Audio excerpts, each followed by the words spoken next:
You are. Yeah, it's been told me to. Welcome, everyone. We'll get started. It's November 21st. For anyone who's not familiar, this is a work session of the Billings City Council. So at our work sessions, the council doesn't make formal binding decisions, but it may give direction to staff. It's a little more informal, our procedures. We generally just discuss various options. Tonight we've got 4 items on our agenda. 4 main items, and there's a copy of the agenda back on that cart for anybody who doesn't have one. Council, at this time, before we jump into public comment, I'm going to just kind of suggest that we kind of look at our agenda just to get a little sense of our time tonight and develop a bit of a time budget. Our biggest item tonight is going to be number 2, as we know, the Parks and Recreation Trail funding issue. If we spend maybe 30 minutes or so on that first item, the equipment replacement plan, that would still leave us 60 to 90 minutes, depending on the length of public comment, to deal with item number 2. I guess in my perfect world, we would be done with number 2 by the time we get to a break, and then come back and maybe 45 minutes or so on number 3. Another 4 should be relatively quick, maybe 15 minutes.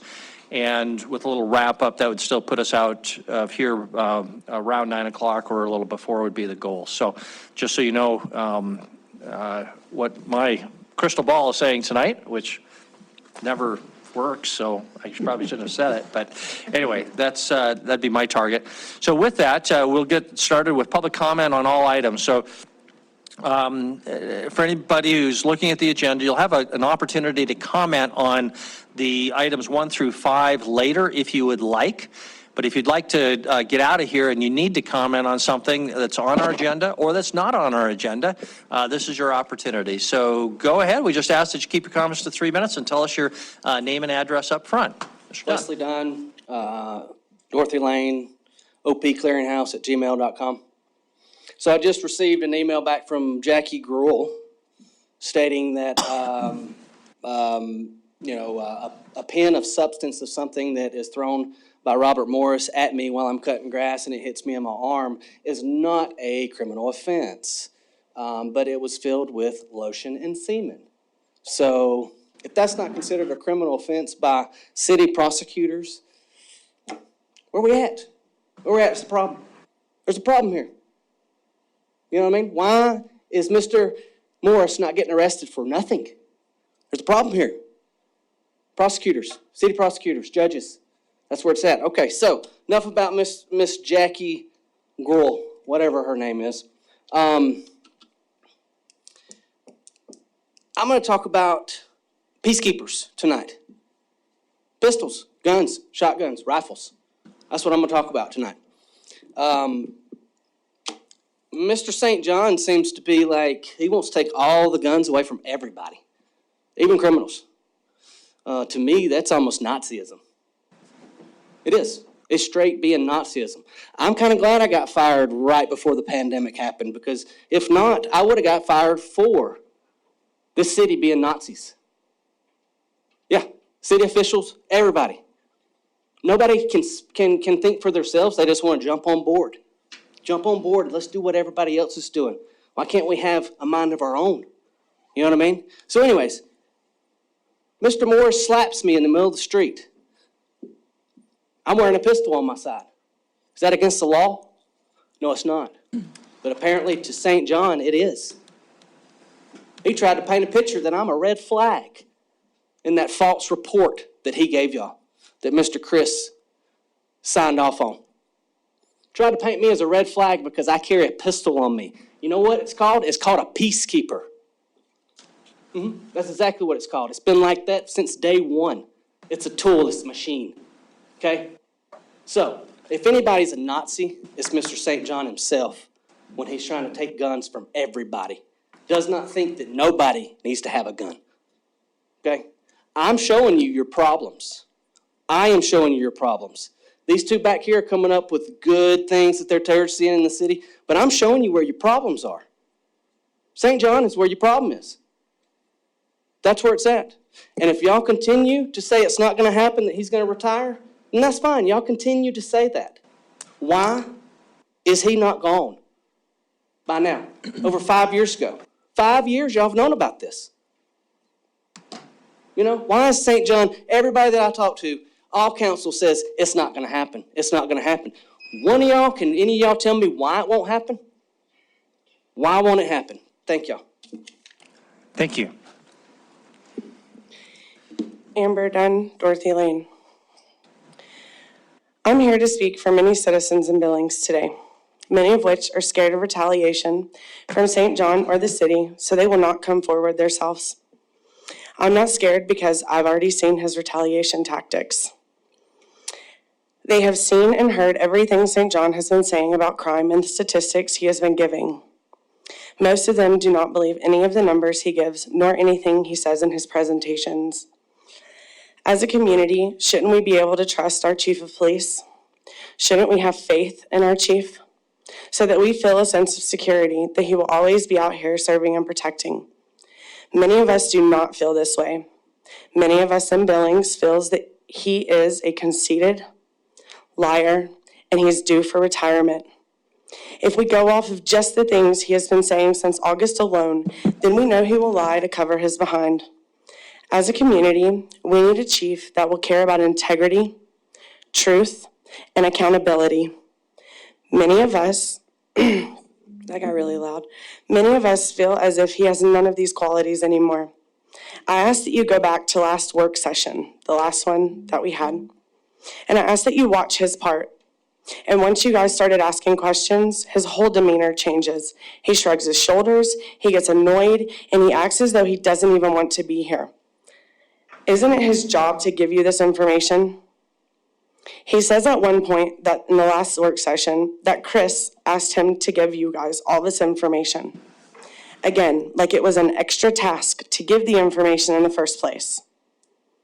In an answer to Mr. Neese's questions, he said the system isn't set up to give you what you want for answers. So my question is, with technology where it is in our society, how are we not able to get the answers that you guys ask for? All the answers to your questions, they're just giant circles of talk. There's no real answer. He also says that taking criminals to jail, even though they won't stay in jail, is too much paperwork. Do we really need a chief of police that worries that much about paperwork and what needs to be done in order to apprehend criminals? No, we don't. All of us that believe these things believe someone new needs to run our streets. Thank you. Thank you. Next.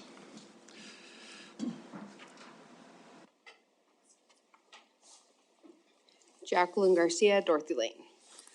I know you guys can't answer questions, but a lot of you have my email. I'm stupid when it comes to politics because I just started this. You guys know when I came.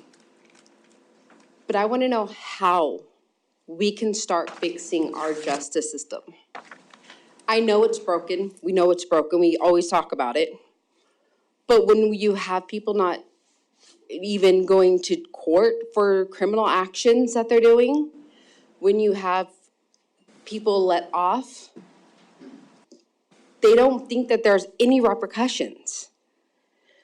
I don't run a red light because I'm afraid to get a ticket. But you have these people continuing to commit the same crimes over and over again, like my neighbor, who continues to commit crimes over and over again. And what happens? He gets off probation. He knows it. So traffic triples, quadruples in front of his house. He gets to assault people and gets away with it because no prosecutor will hold him accountable. It's not just my neighbor, it's a lot of people's neighbors. We know our crime rate here is horrible. So what can we do as a community to fix our judicial system? We know it needs to be overhauled, but where do we start? I don't know where to start. I am willing to take any feedback on how to start because we need to do something. It's just getting out of hand. Thank you. Thank you. Is there anyone else?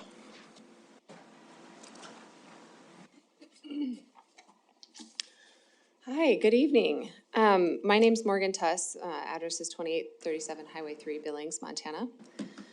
I am here on behalf of Billings TrailNet. I'm a board member of Billings TrailNet, and I see some familiar faces, and many of you I've never met before and don't know. And I'm just here to just discuss briefly topic number 2 that you guys have on your agenda tonight. And just ask that Billings TrailNet, you know that our mission is to provide a community-wide trail system. And we have been working with City Council for 5 years to try to develop and plan ongoing funding for trails here in Billings. And as you guys consider the Parks and Trails recommendation tonight, I just ask that you consider long-term goals for Billings as far as trails go.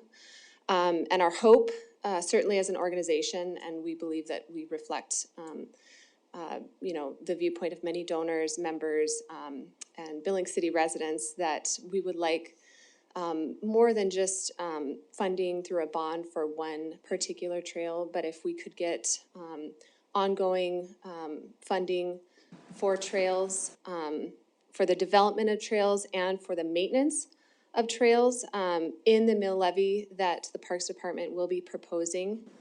That is our goal. So, and the reasons being, the Parks Department's 2017 statistically valid survey found that people want more trails. In several recent surveys that we did about community needs for parks and trails, more than 20 different trail areas need improvement. The city's own 2017 Billings Area Bikeway and Trails Master Plan identified 33 different trail projects that need to be completed. As the city of Billings continues to grow, the needs for trails will continue to grow. And it has certainly increased over these past 5 years. The Safe Routes to School study has shown that we need major funding for this type of development in the city. So, and as you consider the parks proposal tonight for trails and parks maintenance and development, please keep in mind that trails are infrastructure which do not currently have a consistent dedicated source of funding. Trails are like roads because they're used for transportation and recreation. Trails provide safety for people in our community to recreate and to get to school. A bond is not a long-range source of funding. And money collected for trails from a mill levy can be used as matching for transportation alternative projects, which I know that you guys consider and have been working on. And just as a final point, our community needs to have ongoing source of funding for trails and maintenance of trails. Thank you, guys. Thank you. Anybody else?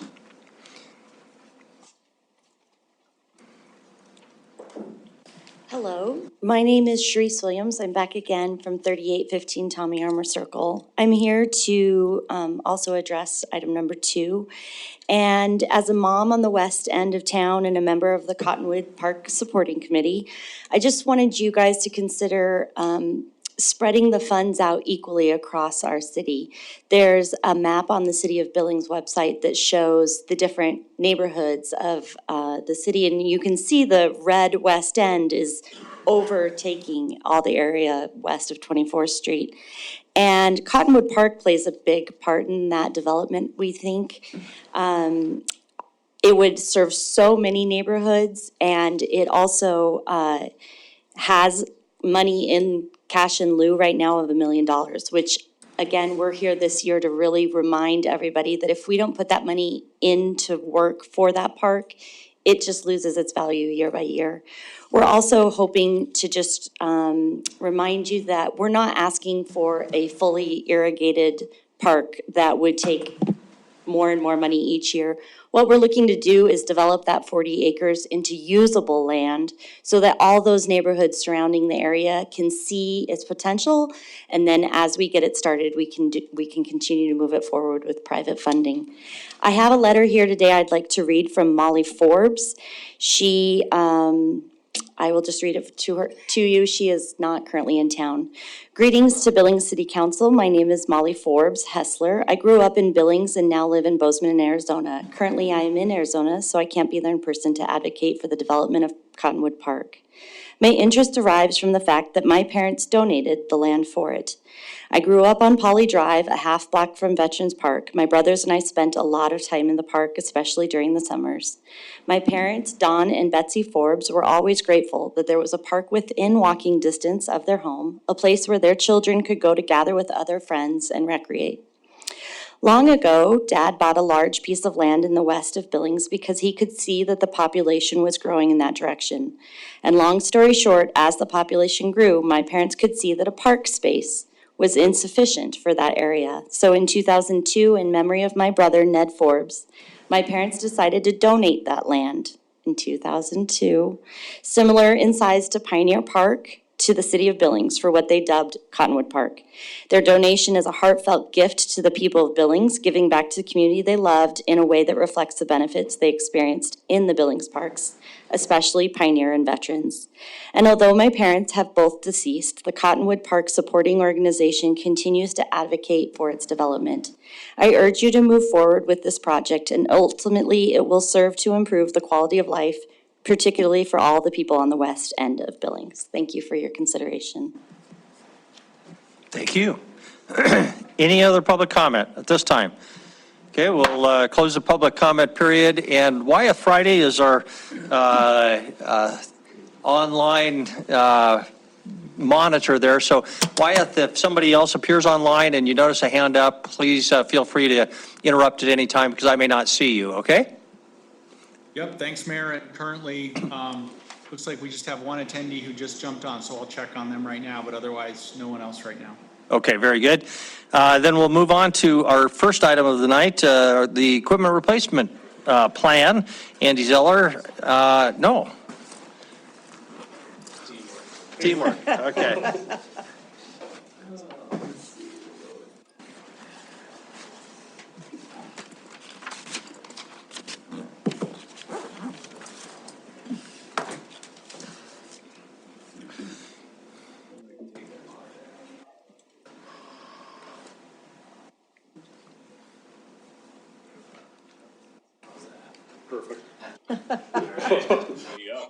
So Derek Miller with City Billings Street Traffic Division, here to talk tonight about the ERP equipment replacement plan.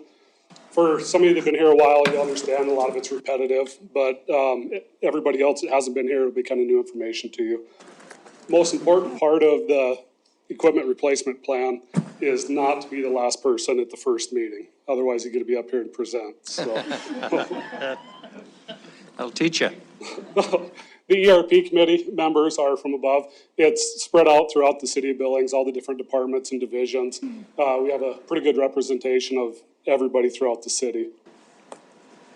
Plan overview. This plan was created to fund and replace the city equipment. Some of the requirements to be on this program is you have to have a useful life of 3 years or more, a value of $5,000 or greater. And then this plan is budgeted out over 20 years to give us an idea of what's coming up, what equipment's gonna be due, and just plan ahead for it. Every year we get together and we establish guidelines for review. We decide whether we need to bump up the hours or mileage on the vehicles and decide whether what we're doing is working right and the most effective way to use the money. This year we bumped up some of the mileage on some of the vehicles because we're finding out they're lasting a little bit longer. So every year we go through and adjust that.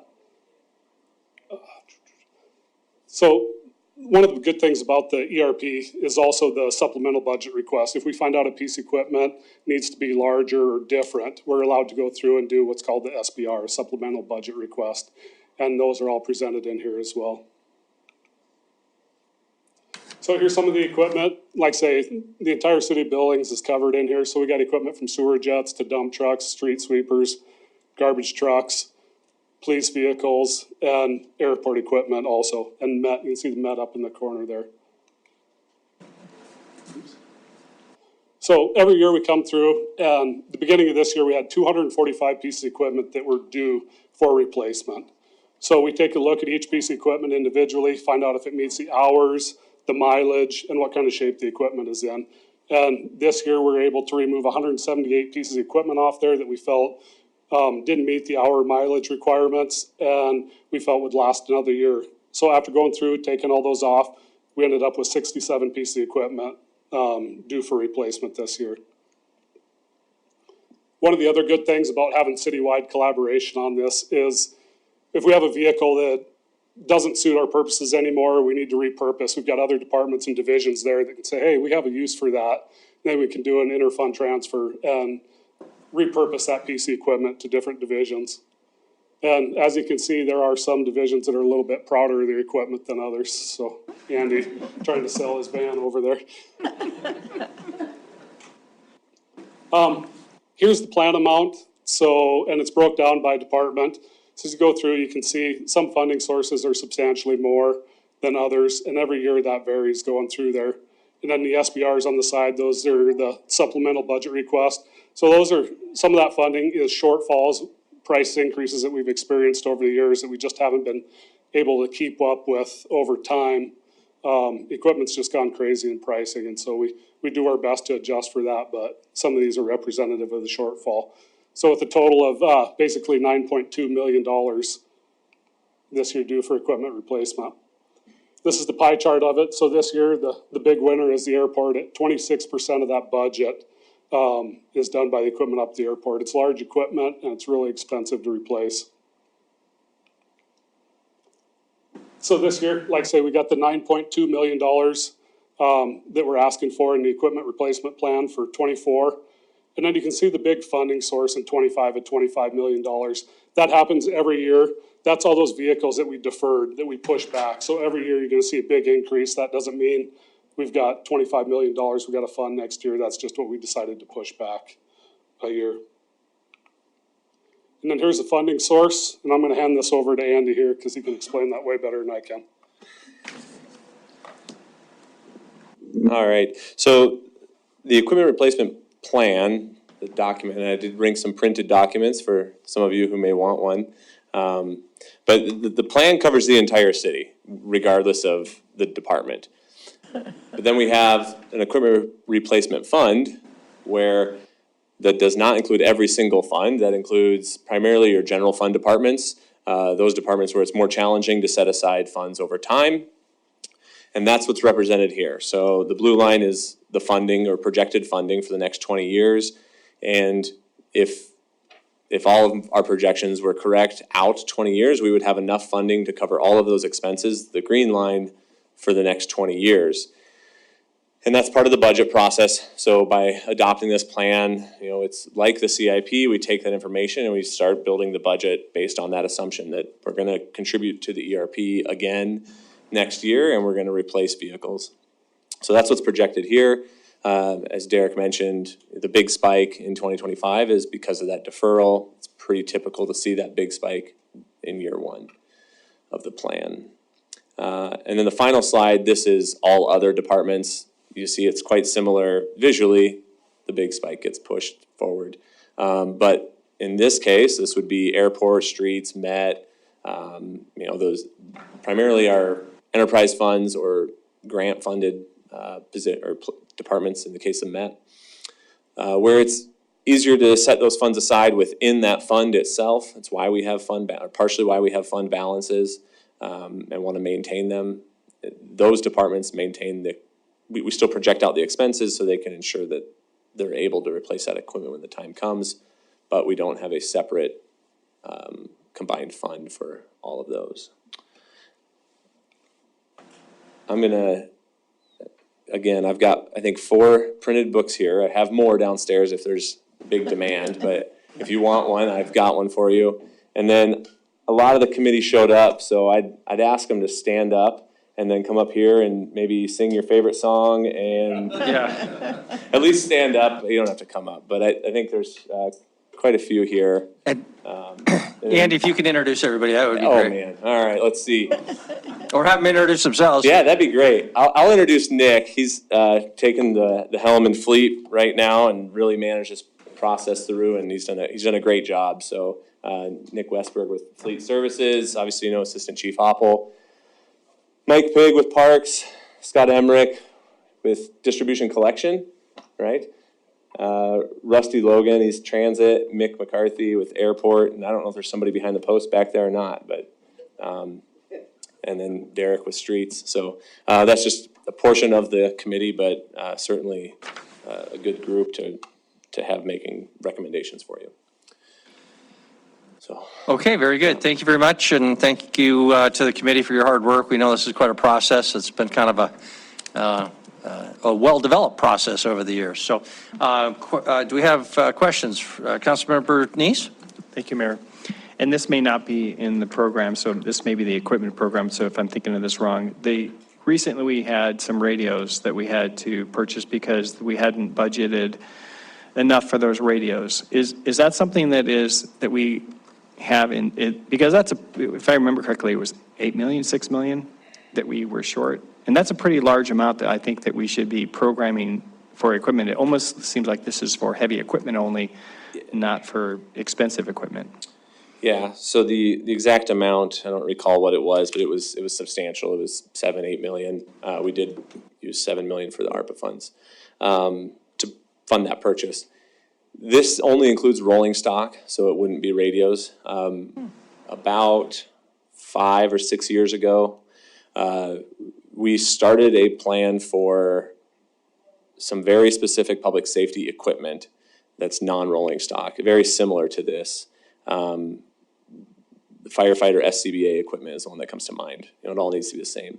Radios were not on there.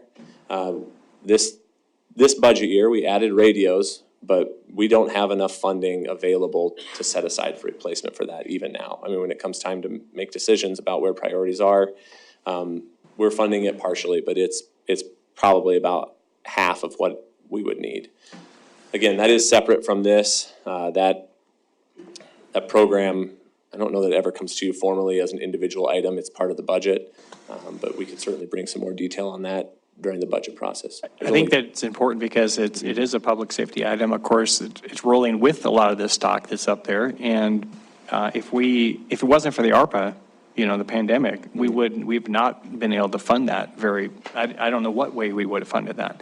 And then our radios would not have worked. So I think something like that is a pretty something that we maybe should know about. And if we're only funding it halfway, we need to maybe, as a council, address how we start funding that fully to make sure that we, in 20 years or 10 years, when those are out of date, that we can actually purchase new radios. And I do have another question, if you don't mind. That chart, I think, as we've looked at this for several years, we always see that rolling hump that the next year is always put off because you put off a lot of equipment from this year to next year, which is great. I think that makes sense. But we always see that hump. And so is there any way when I know this is a lot more work, but when you look at this is actually to look through the entire 5 years, that year, 40 years or 20 years, whatever it is, and even that out so we're not seeing a hump every single year the next year? I'm not sure how you do that exactly. It's 10 million. Yeah, I don't know. We could do some research on that and see if it's possible elsewhere. I'm not sure exactly what you do to make that work. Okay.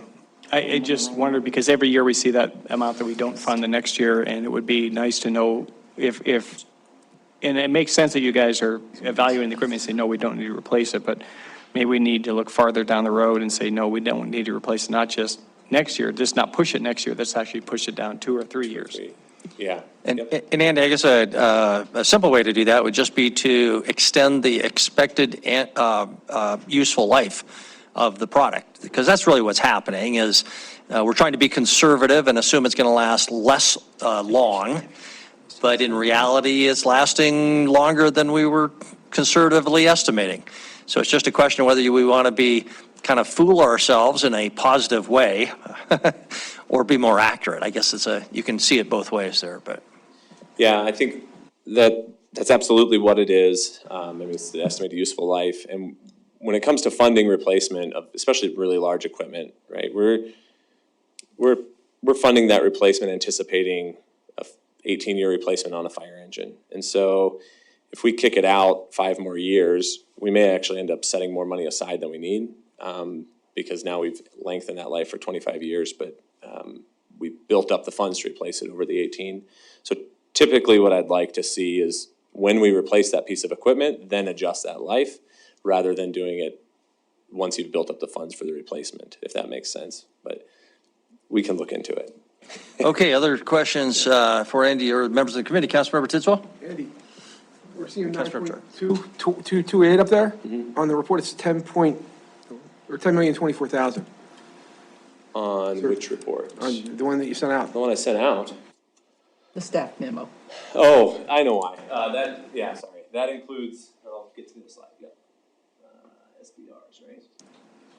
Yeah. So I'm guessing it's the combination of those two. So the plan amount was 9.228, which is what we estimated we were gonna be spending.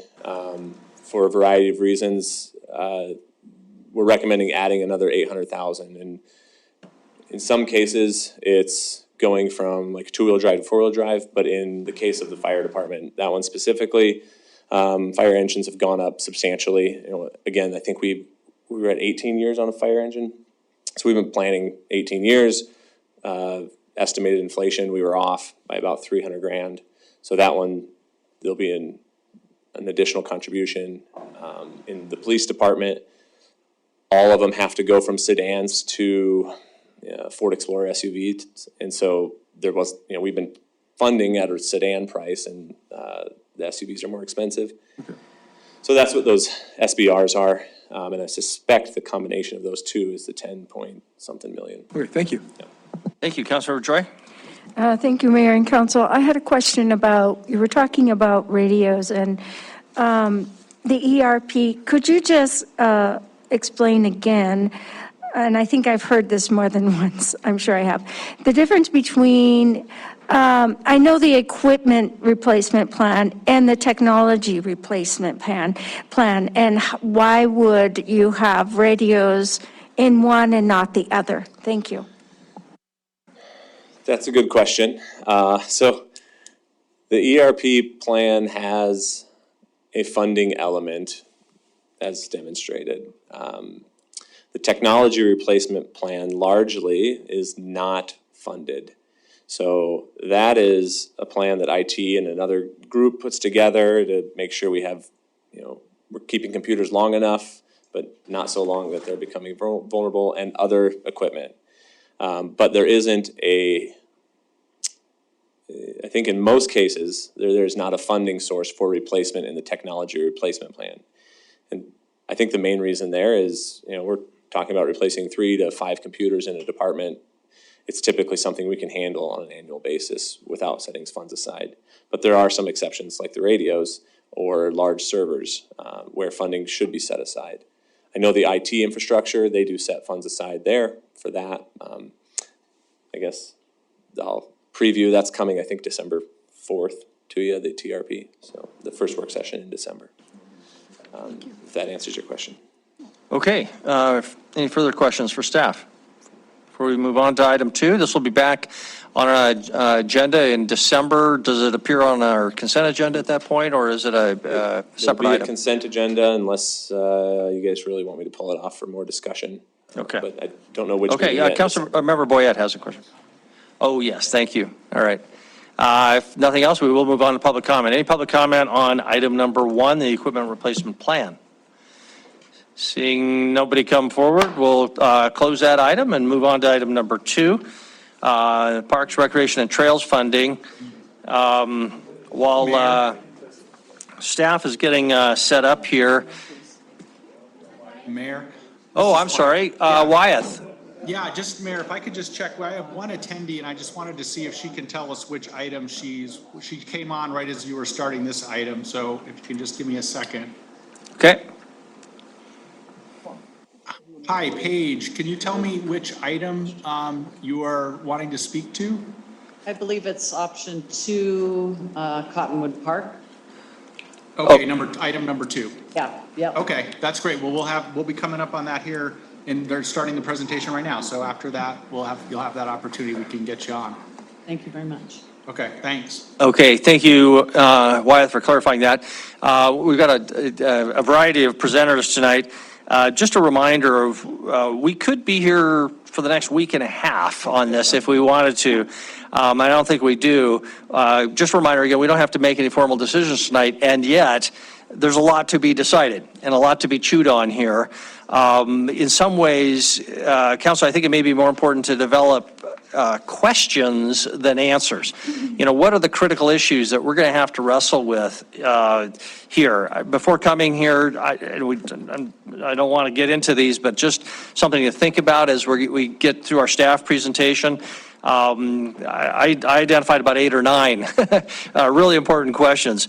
One is, are we looking at 2 options to go to the voters with? A more modest. Bread going so it can rise. It has to rise for an hour and a half. Hey, Wyatt, on mute. Okay, so one, are we looking at 2 options or 1? Are we asking the voters to fill Park District 1, or are we going to do kind of one fell swoop? Second, what would be the size, of course, of that, any big ask? 3, what are the components of that big ask? 4, what's the balance between O&M costs and new construction, since both are part of this plan? 5, are we interested in shifting that park budget to all of it to the voter-approved levy and away from the general fund? 6, what's that balance between kind of one-time bonding for construction and permanent mill levy that would last longer but be a more sustainable funding source long-term? 7, are there objective criteria for prioritizing park projects? One of the big tough thing here, these are all great projects, but is there any actual way to objectively prioritize? And then, of course, the elimination of park maintenance districts. And then I guess lastly, how do we promote private donations? Those are some of the questions, and Mike's here to answer all of them right now with this presentation. So Mike, we'll turn it over to you, and you've got some backup, it looks like. Jump in really quick. Wyatt is texting me. I've got a little technical difficulty. I'd like to make sure, since there's somebody actually on Zoom. That's all right. If you want to start, you just may not. Well, good evening, Mayor and Council. Mayor, let us get through our presentation, then we'll take a wag at answering your questions. This is going to be a team presentation, and before we get started, I'd just like to recognize all the work that this team has put together to pull together this information. Everyone knows Mike Pigg, Mark Jarvis, and Corey Thompson, and we are a small department, so whenever we have a large project like this, it's more of a team approach of putting together a presentation. So as everyone knows, this is the 4th of 4 presentations on park funding. This presentation will highlight park development and funding recommendations. And I'd like to ask Corey to highlight the next 2 slides. Thank you, Michael. Good evening, Mayor and Council. We realize you've seen this slide before, but I think it's a good lead-in to the presentation you're about to see. And it's a good reminder that this is an extraordinary vision and a time for our city to kind of chart the course for the Park and Rec Department and ultimately the quality of life in Billings. Again, we're in a unique position to kind of grow what's currently available to our community in terms of parks and recreation opportunities. Our founding fathers had some good foresight to consider kind of the core part of Billings and develop Pioneer Park, North Park, South Park, and I'd even add Rose Park, which was built back in the 60s, I believe, as community parks where everybody could benefit. And there were a large number of amenities that served kids and families and organizations.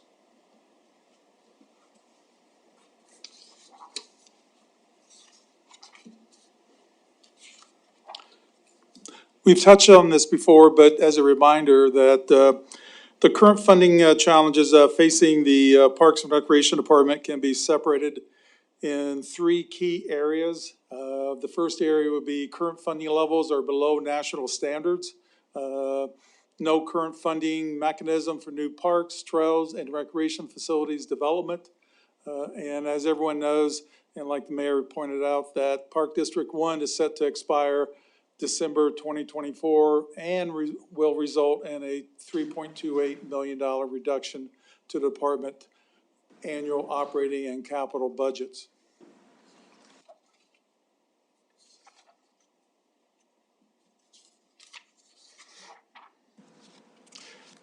Our recommendation includes locating the entire department under one funding umbrella and providing a mechanism to fund new parks, trails, and recreation facilities. I'd like to highlight that we had several guiding documents when we started on this task. One, the comp plan, the National Parks and Rec Association's metrics, the Billings Area Trail Asset Management Plan, and the Rimrocks to Valley Park or Bike Feasibility Study. This is the list of the key findings from the comp plan, and I'd like to add that the comp plan is what's really driving this presentation. It provides the backbone as relates to how to move forward. I won't read through each divisions, but these are the key findings. There were other findings, but we determined that these were probably the most important ones. I'd like to ask Mike Pigg to talk about the next two slides.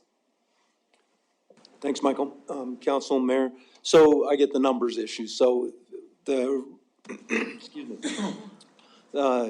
In the comp plan, they were recommending a funding level increase to get us to best practices, and that's that $3,400,000 number.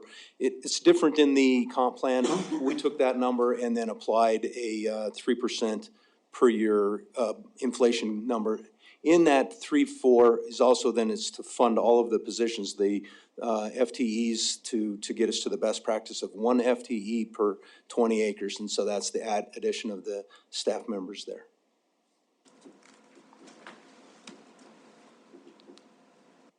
So in the comp plan, it also recognized that we had $17 million remaining of critical improvements that need to be made, and then also $700,000 of sustainable. What we did was we took that number, divided it by 10 years, comes up with $1.7 million per year to fund that life cycle replacement. And then from the Trails Management Plan, they had a cost per mile of trail to be maintained. We took that number and once again applied the 3% accelerator for inflation. We have 43 miles of paved trail. We multiply that comes to the 293,000.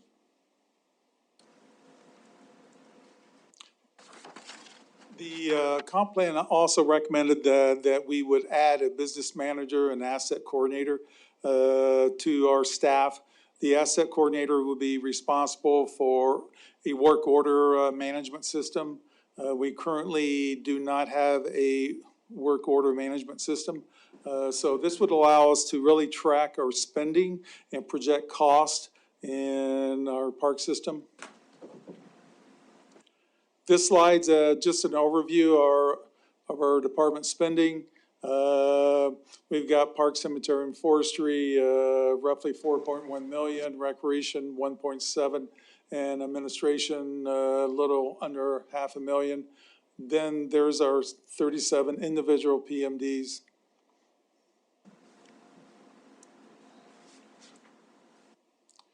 To fully fund this department, we believe the cost would be roughly $11.1 million annually. But to get that number, we would have to be able to utilize our existing fees. Currently, all the revenue we produce goes back into the general fund. If we had access to those revenues, which is projected at roughly 1.9 million, we could bring the best practice recommendation from 13 million down to 11.137504. Our current funding level is little over roughly 9.4 million, and the difference from being fully funded would be $1,744,958. And the reason that number appears to be small is because we're recommending that we be able to use $1.9 million of revenue we bring in every year. This is what the community would receive from the Parks and Rec Department being fully funded. These are just some of the benefits, and I'll just touch on a few. We have included a trails maintenance program in our recommendation. And we're also recommending that we eliminate 37 individual park maintenance districts. And this would make our department following best practices as relates to Parks and Rec for a community.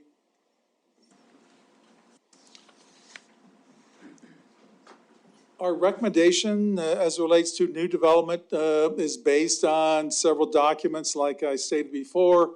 It's based on what's recommended by the 2017 comp plan, the 2016 Rimrocks to Valley feasibility study, and the multi-generational recreation center master plan, and all the individual council-approved master plans that we already have in our park system. We are recommending that we complete 4 community parks. First one being Castle Rock Park. Second one would be Poly Vista Park. Third, Centennial Park. And fourth would be Colson Park. The total cost of finishing the development of those 4 parks is roughly around $55 million. We also recommend other development, new development for the community. We recommend that we complete the Stagecoach Trail, the Multi-Generational Community Recreation Center, Cottonwood Park, and this would be our share as it relates to the development of the recreational areas in regards to the reservoir on the west side of town. Indoor tennis pickleball center. I think everyone knows that the Elks Indoor Center is going away. The total cost of the new development would be roughly around $104 million. Here's a list of all the new development and community parks that we're recommending that we complete. What you see there is a list of the ongoing maintenance needs for each of those projects, which would total roughly around $2 million annually. We are recommending a general obligation bond for 20 years to fund the 4 community parks and all the new development. We're also recommending a mill levy that would get us up to best practice as it relates to Parks and Rec. And we're also recommending that we include $2 million for O&M for all the proposed new development. There's also a small list there of items that we have not included in the recommendation.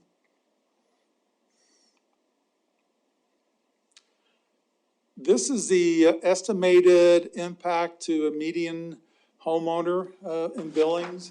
We're looking at, when you combine the operating levy with the development, it would be $242 a year or $20 monthly. Corey?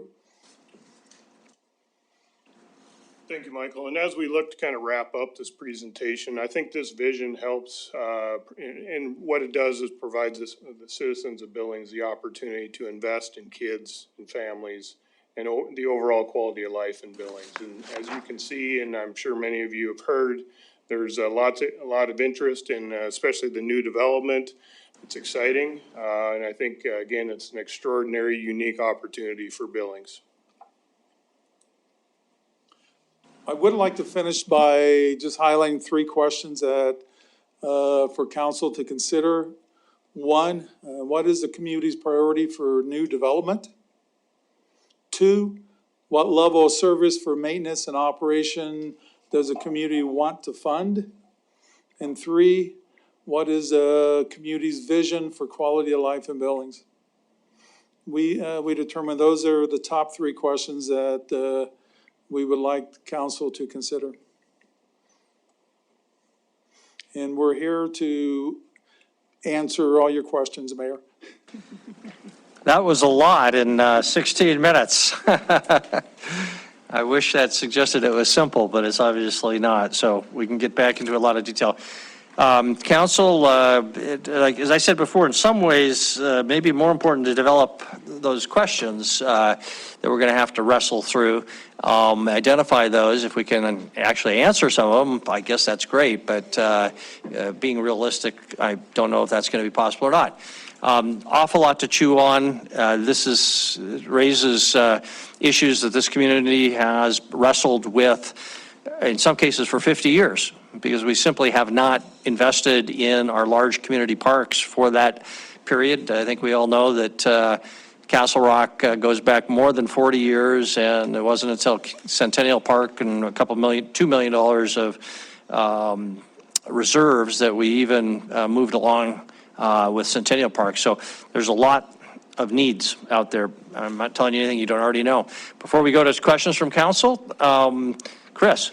Mayor and Council, just want to remind you, so part of obviously the four conversations that have led to tonight, they really start at the foundation of what this council adopted in the winter and spring of this year.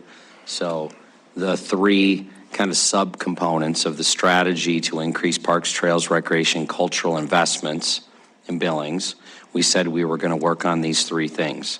Determine the level of capital investments to be proposed to voters in 2023 for the multi-generational rec center, and corresponding strategy for executing on those capital investments. So that's the rec center, and that'll continue into the first of the year. More specific for tonight are really these next two subcomponents. Determine the level of capital investments to be proposed to voters in 2023 for additional park and trail development, and the corresponding strategy for executing on those. So, as I said, we're not expecting tonight to walk out of here with precisely the projects, but we are getting to a point where here we're late in 2022, but we're, so to speak, kind of right on schedule. Here this fall and into the winter, we need to get to decisions if we're going to meet these goals. And then the last one was determine the level of maintenance operational expenses for parks, trail, recreation facilities to be proposed. So basically the operation maintenance thing. So we had capital, the rec side, capital on parks and trails, and then operation funding that we knew in spring of 2022 we need to tackle. So thank you, Mayor. Okay, thank you, Chris. Council, let's start with questions, like true factual questions as best you can. We'll have lots of opportunity for comment and debate. Just if everybody's gonna have questions, so why don't we do the rotation? If you don't mind starting with Ward 1, we'll just do that. Try to keep it to one or two questions, and that'll give everybody an opportunity. And then we'll go to public comment and kick it back to council for more open-ended discussion. So, Councilmember Shaw. Actually, I have a question about this, so perfect slide. First, this was kind of presented as it could be ice hockey rink. Now, maybe this is the sportsplex, or is this an additional structure? I'm confused about this addition to the rec center plan. Councilmember Shaw, no, it's not the sportsplex. It's my understanding the Sportsplex is under a buy-sell agreement with a firm out of Denver. This is a proposed new facility with the Elks Tennis Center going away. We thought this would be a big need in the community, along with pickleball. I don't know if you've ever had a chance to drive by Lillis Park during the summer months in the mornings. We've got people waiting to get a court. So there's a huge demand for pickleball, especially for the senior population. I believe you. I'm sure there's a huge demand. I guess my question really is, why is this not then being folded into the rec center? Why are we not just expanding that plan to have this be an additional part of it? Why is this a separate project? Councilmember Shaw, we didn't learn until probably 3 or 4 weeks ago that the Elks Tennis Center was going to go away. But we think that this could be a standalone facility. But not saying it could be wrapped into the rec center if we decide to go that direction. Okay, so you really haven't had those conversations, just trying to understand where this is at. Okay, I saw that and was like, I don't understand what this is. And then one more quick one, and then I'll pass it on, which is, has there been any discussion about putting ongoing trail construction funding into the operational mill levy? 4 mills for trails that can then start to build as a local match for bigger projects. Was that part of the discussion at all at this point? Councilmember Shaw, we really didn't vet that concept. We were going under the premise that construction would be handled through bonds, O&M would be handled through a operating levy, but there's no reason why you can't increase the size of the operating levy and start setting aside funds for trails. Okay, thanks. I'll save my comments, but thank you. Thank you. Councilmember Gulick? Great, thank you, Mayor. And I don't know, Mike, whether or not you will be able to answer this, and I see Gina's not with us either, so, or maybe Chris, I'm not sure who can answer this. I mean, obviously, if we have to have the mill levy pass, if we can't just have the bond pass and not the mill levy. Is there a way of having wording in it such as like the bond levy is null and void if the mill levy doesn't pass? Can something like that be done? Mayor and Councilmember Gulick, I think for the stage that we're at in these decisions, I think you should make an assumption that if you give policy direction, there's a way to figure that out. Now, that's not a very legal, technical answer, but I think, again, as we are literally talking about tens of millions of dollars of projects, operation expenses, and bond capital, I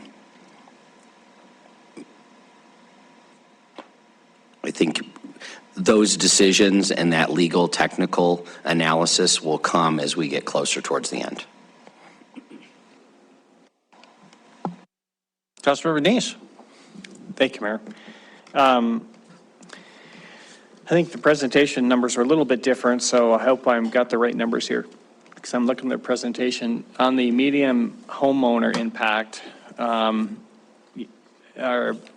PD1 is going away, but I just want to look at when, this will be, my assumption this will be rolled out to a separate mill levy.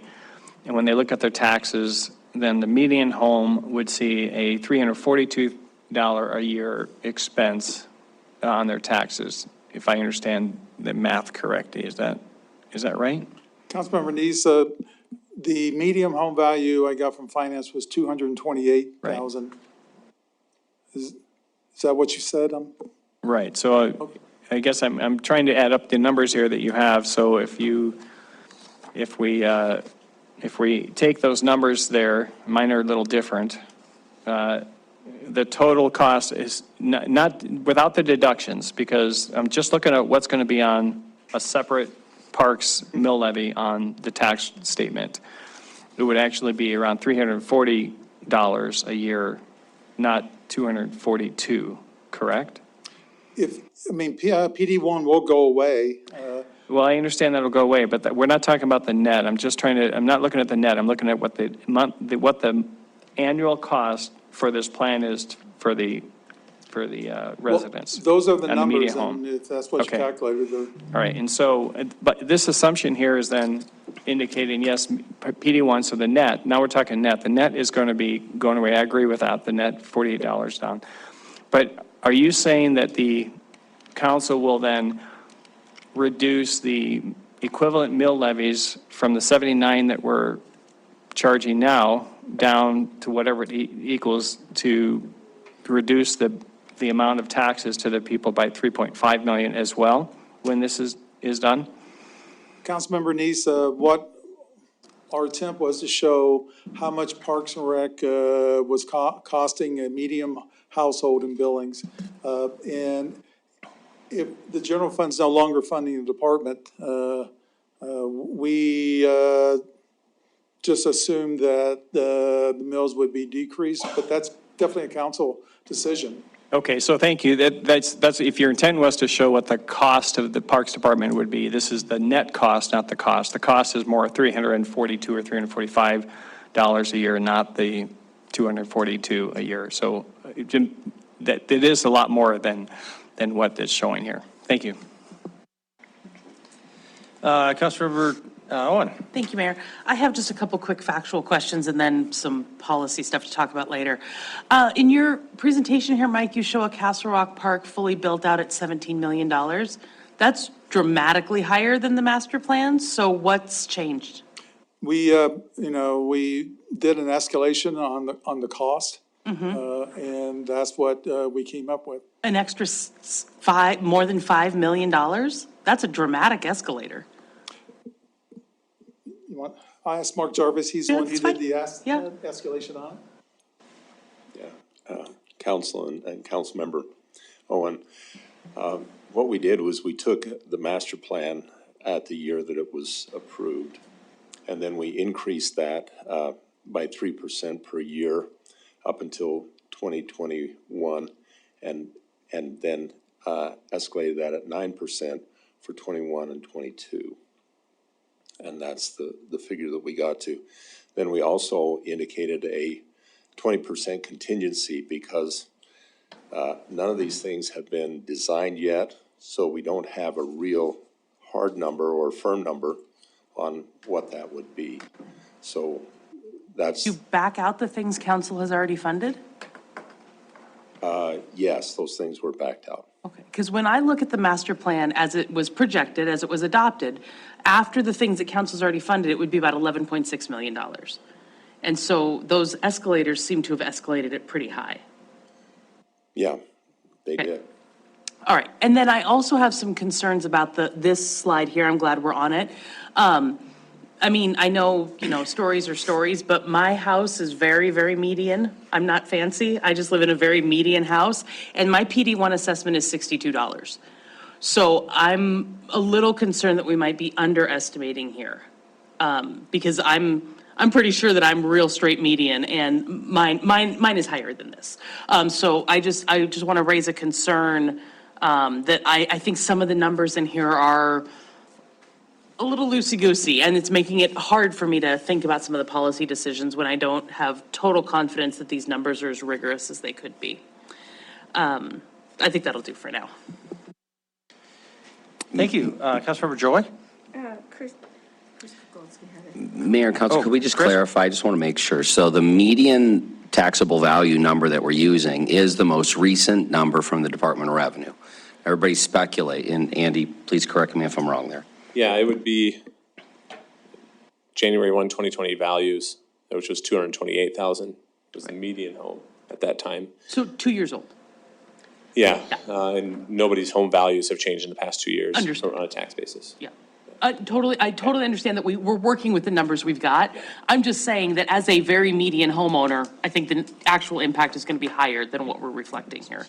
Fair enough. I just want people to know that the median numbers we're using are from Department of Revenue. Once they do reappraisals, we have a new median. The other thing I would express for folks too is that median number 2 years ago wasn't what you would sell that house for. That's the taxable value. So that often confuses people as well. Part of our point in using the median is half of the community is going to pay more and half of the community is going to pay less than these numbers. That's all. Thank you. Thank you, Mayor and Council. I have a question about the park standards, the number of FTEs that are added in order to maintain parks at a certain level. And I know Mr. Pig would have this question. So this is where I'm at, okay? We're measuring people to the number of acres. And this is for the basis of the level of maintenance that we want to achieve for our parks. The question is, we call that, I don't know how many added FTEs that actually is, but those FTEs only do maintenance 4 months, 5 months out of the year. So that's what I'm having trouble with that. I know maintenance people are FTEs, but they don't work the entire year. And if it's meant for parks maintenance, there isn't much maintenance in the winter. So can you explain that? And how do you compare the acres to a person? So you understand what I'm struggling with here. Thank you. Yes, Councilmember Joy. So I'll start with the easy one. The maintenance person per acre, that's a standard that was actually set by NRPA, and that's the standard that was utilized throughout the comp plan to set the best practices standard. So that's where that number comes from. And then FTE is a full-time equivalent. So it could be a full-time person or it could be seasonal labor. So we split those out. So if it says it's, one FTE could be 3 seasonal laborers, or it could be 1 full-time person. And we haven't actually done all the math to decide we need 4 more full-time people and 20 seasonal people. We haven't done all that math. So this is just the number that it would get us to best practices. It actually hasn't been identified as the person, whether it's a full-time or a seasonal. Thank you. Okay, Mike Pig, don't go away. If we can start on that, and I would encourage us all to really dig into the Parks Master Plan. I know I have not. I don't think anybody was on the council when it was developed at the end of 2017, so I've glanced at parts of it, but we can see how important it is now. So I, for one, am going to try to dig into that. But can you address best practices a little bit more? I remember when all of our parks were covered with dandelions and the play equipment was all old and decrepit and it was gravel to fall on or something. So we've come a long ways, and I think the standard of maintenance now is much better than it ever has been in recent memory. So congratulations. But because of that, it makes it harder for me to see that we need to go beyond that. Convince me or the council that we need to improve the level of maintenance and operations, increase staff, et cetera, and specifically best practices if it's the standard, but we all have high standards, right? Do other communities really reach that level? What's to be gained for the extra money? Okay, so that's a very large question, Mayor. So I'll take it on little chunks at a time. So first off, I think, the standard is set, and we didn't go for the top end of the standard, and we didn't go for the bottom end. We shot for the middle. So when you look at those standards, we were pulling out of the middle. So we weren't, shooting for a Cadillac policy in any way. And then I understand that people say the parks look good. You do that 35-mile-an-hour look, and they do. But as I tell Michael all the time, and I've told others, that our parks are actually failing, and nobody really. It's a small thing to see, but it's incremental and it's happening. And so, I'll take Pioneer Park for an example. The grass areas there are starting to show wear and tear because we love that park to death. We are always out there, all the events want to go there.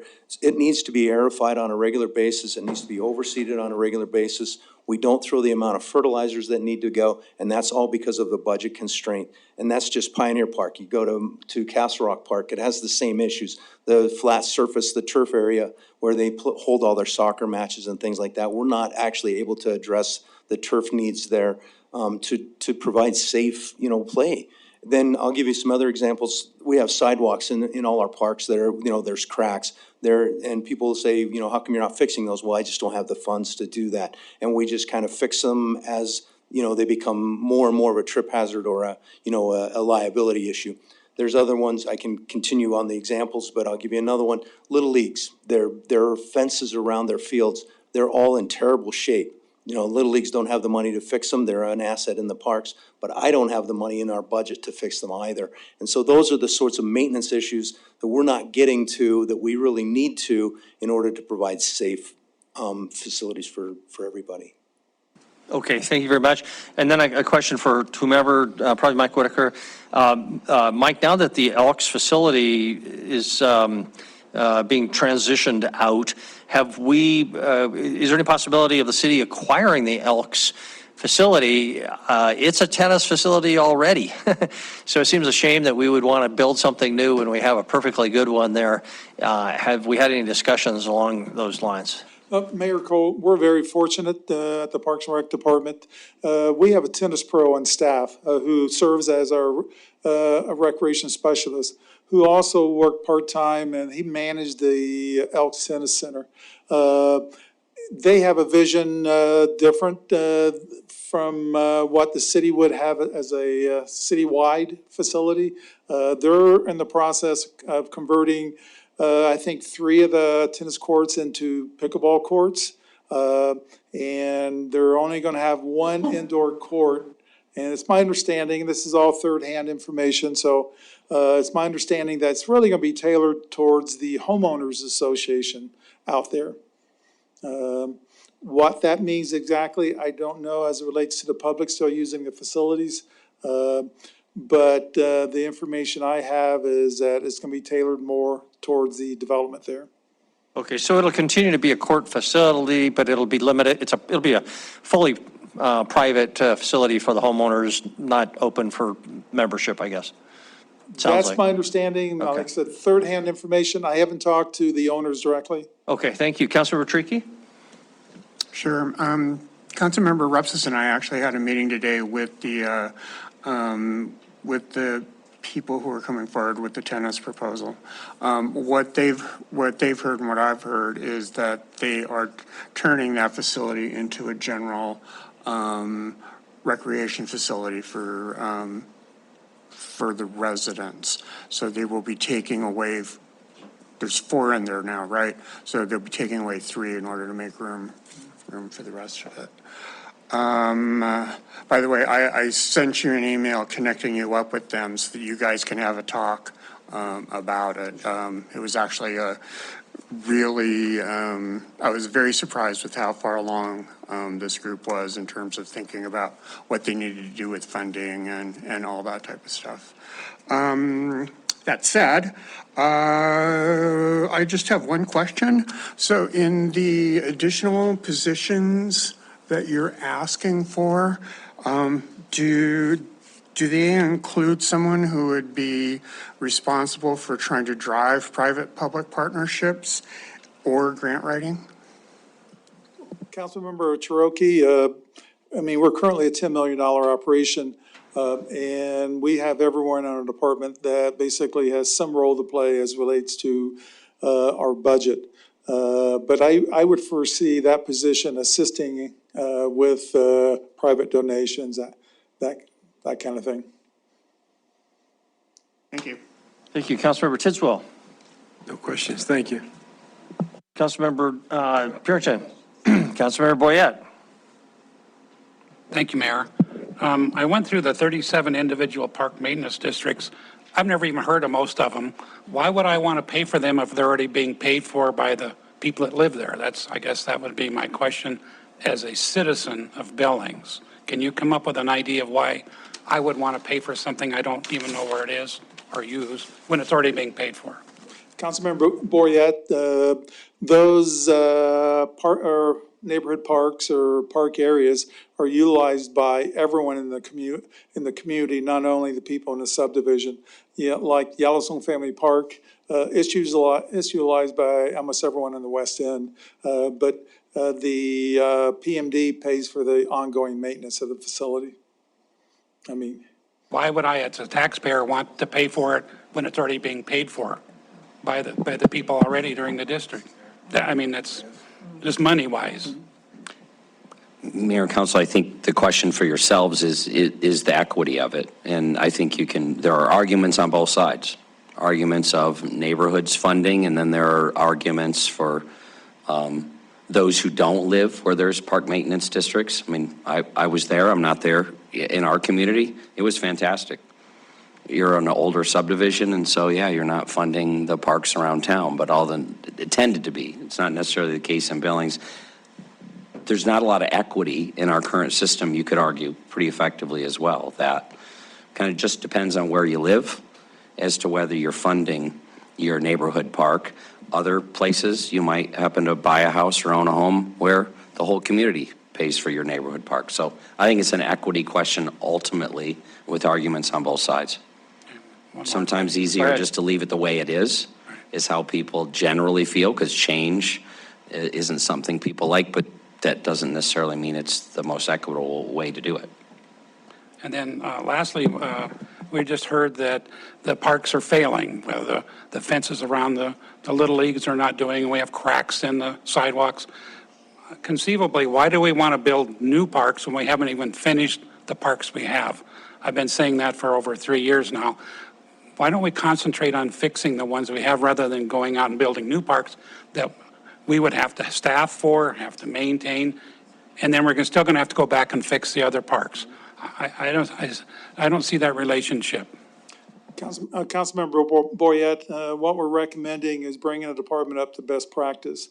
If we can bring the department up to best practice, we would have the additional funds to fix like the fencing around the ball fields for Little League, weed control or vegetation management, aerifying. That's what we want to do, is basically fix what we have. Okay, Councilor Ripsis. Thank you, Mayor. Just one quick question, Mike. Got $158 million worth of parks development projects, and how long is it going to take you to build all those? Councilmember Rupus, I would think probably 10 years to get through all the projects. Thanks. That's it. Okay. Let's open it for public comment. We'll come back to council for further, Mike. Mayor, I just have one other comment. We did the presentation in such a way that council will have the ability to pick and choose as relates to capital projects. That's why you see one slide that has the impact to maintenance for each of those capital projects. And each capital projects has the estimated cost. So that will provide council tools to determine from a policy standpoint what direction they would like the park departments to go. Thank you. Thank you. Okay, is there any public comment on item number 2? Just ask that you keep your comments to 3 minutes and tell us your name and address. Mr. McLean, head of our Parks Board. Good evening, Council and Mayor. Tom McLean, 2702 Montana Avenue. I serve on the city's Parks and Recreation Board, and I am concerned about the possibility of losing 1/3 of the funding for parks when Park District 1 sunsets. But I'm also excited about the opportunities that are available to us in this moment. And we have the opportunity to reevaluate how we fund parks and recreation and trails in our community to make it more transparent and fairer to the taxpayer.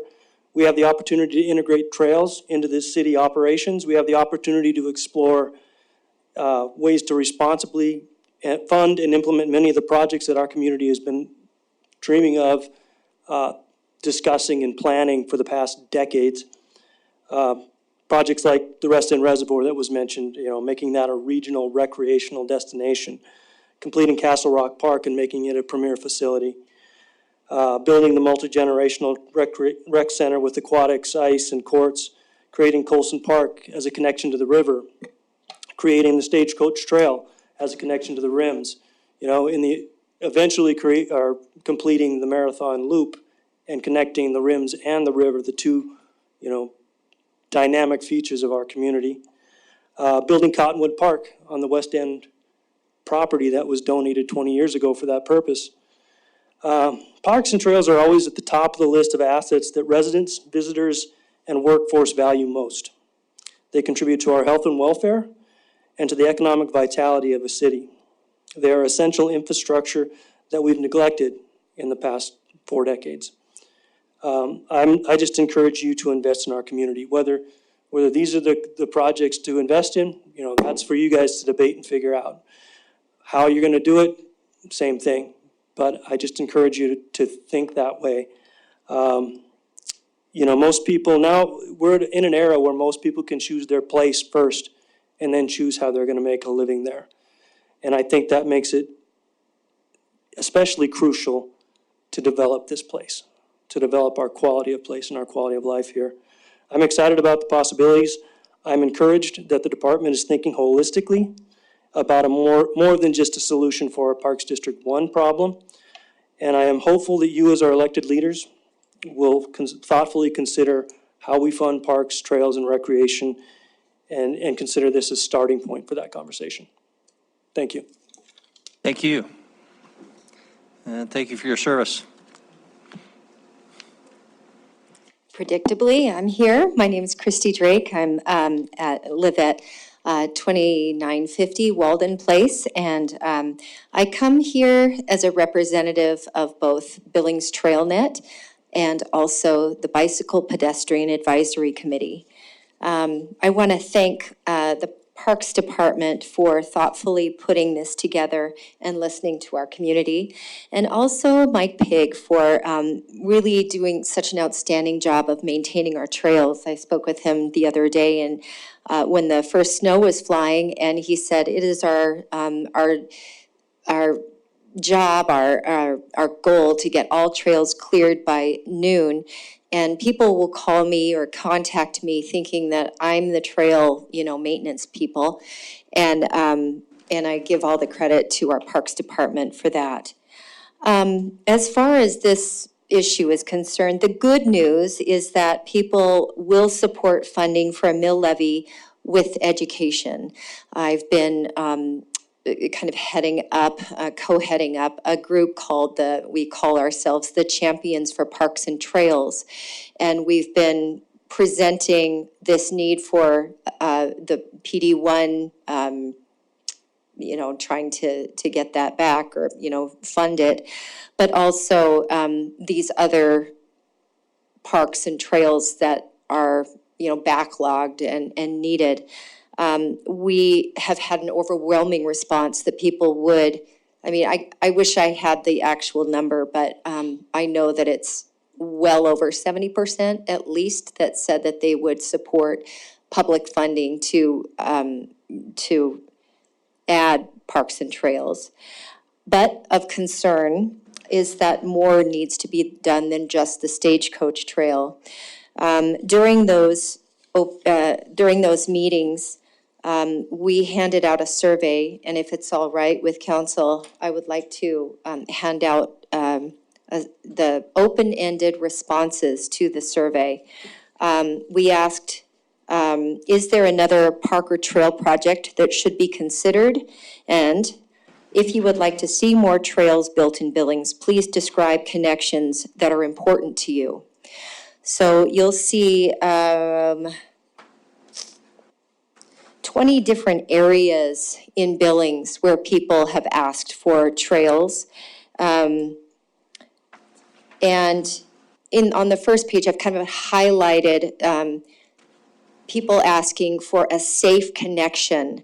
So this isn't just a want to have, this is a need to have. And I know I've got 16 seconds left, but I'm gonna say it's a safety issue. If you just add an extra 2 mills to this mill levy that the Parks Department is suggesting, it would be $6.16 extra per year. There's also more about CMAQ funding, NTA funding. I'd like to just say a mill levy would help create the matching funds that are needed for those two funding sources if the planning department and the city are successful in getting TA or CMAQ funding diverted here. the Stagecoach Trail at the 14% match that is required would be about $536,000, much more than little old Billings TrailNet can afford every time there's another trail. Thank you. I also have the Billings Area Bikeway and Trail Master Plan, if you would like to see that, and then the list of different projects in that plan, 33 of which need to be done and are not funded. Thank you. Thank you. Any other public comment? I know we have Paige Spalding online. Let's go to Paige. Wyeth, can you bring her in? Yes, Mayor, I sure can, and it looks like we do have another gentleman, Steve Shandera, who I think will probably want to speak also after her on this item, but I'll have Paige start us off. Thank you, Wyatt, and good job, Christy, and the prior speaker. And I commend the Parks Department on the plan they've put together and the comprehensive work that they've done. I know that's taken a lot off of, or added a lot to your plate. So thank you for doing that as a citizen of the Billings community. I want to speak to Cottonwood Park specifically, and that is, I've been involved with a committee that's been working behind the scenes on Cottonwood Park since the 2002 agreement between the Forbes family and the city of Billings to create a pioneer park on the west end of Billings. I worked with Don and Betsy Forbes as their financial advisor, also a friend and a neighbor. And they were an incredible inspiration to me of the wanting to give back to the Billings community that had given them so much. And in doing so, and the agreements that they made with the city, I would love to see that receive some priority as we discuss, and you've discussed tonight, Bill, specifically looking for donations from community members. This is a donation that happened 20 years ago. And Cottonwood Park, I understand, hasn't been at the top of the priority list, but it's time to be good stewards of the gift we were given by them and at least get moving on the plan. We have some cash in lieu and a committee ready to get to work. So thank you for your time and thank you for all of the work you do on our behalf. Thank you. Wyeth, did you say Steve Chandra is out there too? Correct, yes, Mayor, I'll have him speak now. Mayor and Council, my name is Steve Chandra. I live at 1109 North 31st Street in the first and only historic district of Billings.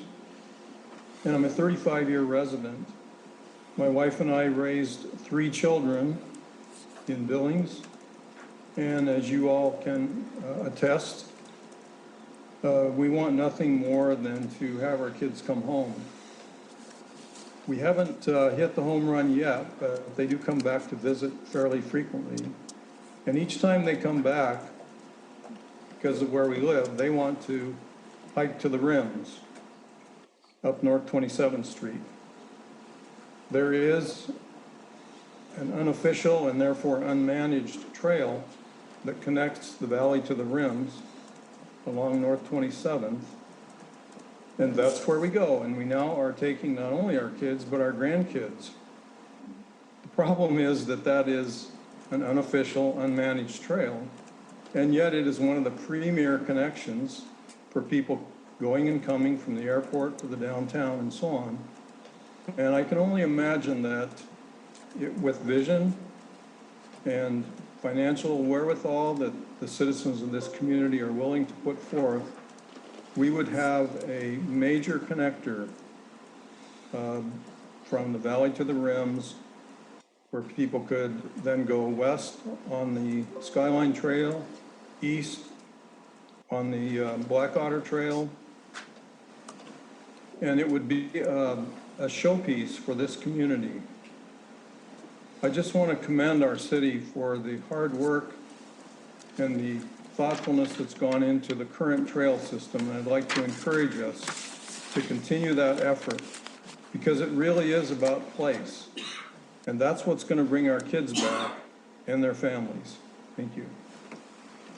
Thank you. Wyatt, anyone else online? No, Mayor, those are the two online, thanks. Thank you. Anyone else in person? Seeing no one, we'll close our public comment period on item number 2. Come back to council. Council, it's 7 o'clock. We've got half an hour before our break. Can we make some progress? Where does one start, I guess, on this? Let's start where we started before. Councilor Shaw, and again, more questions are in order, comments generally, however you would like to use your time.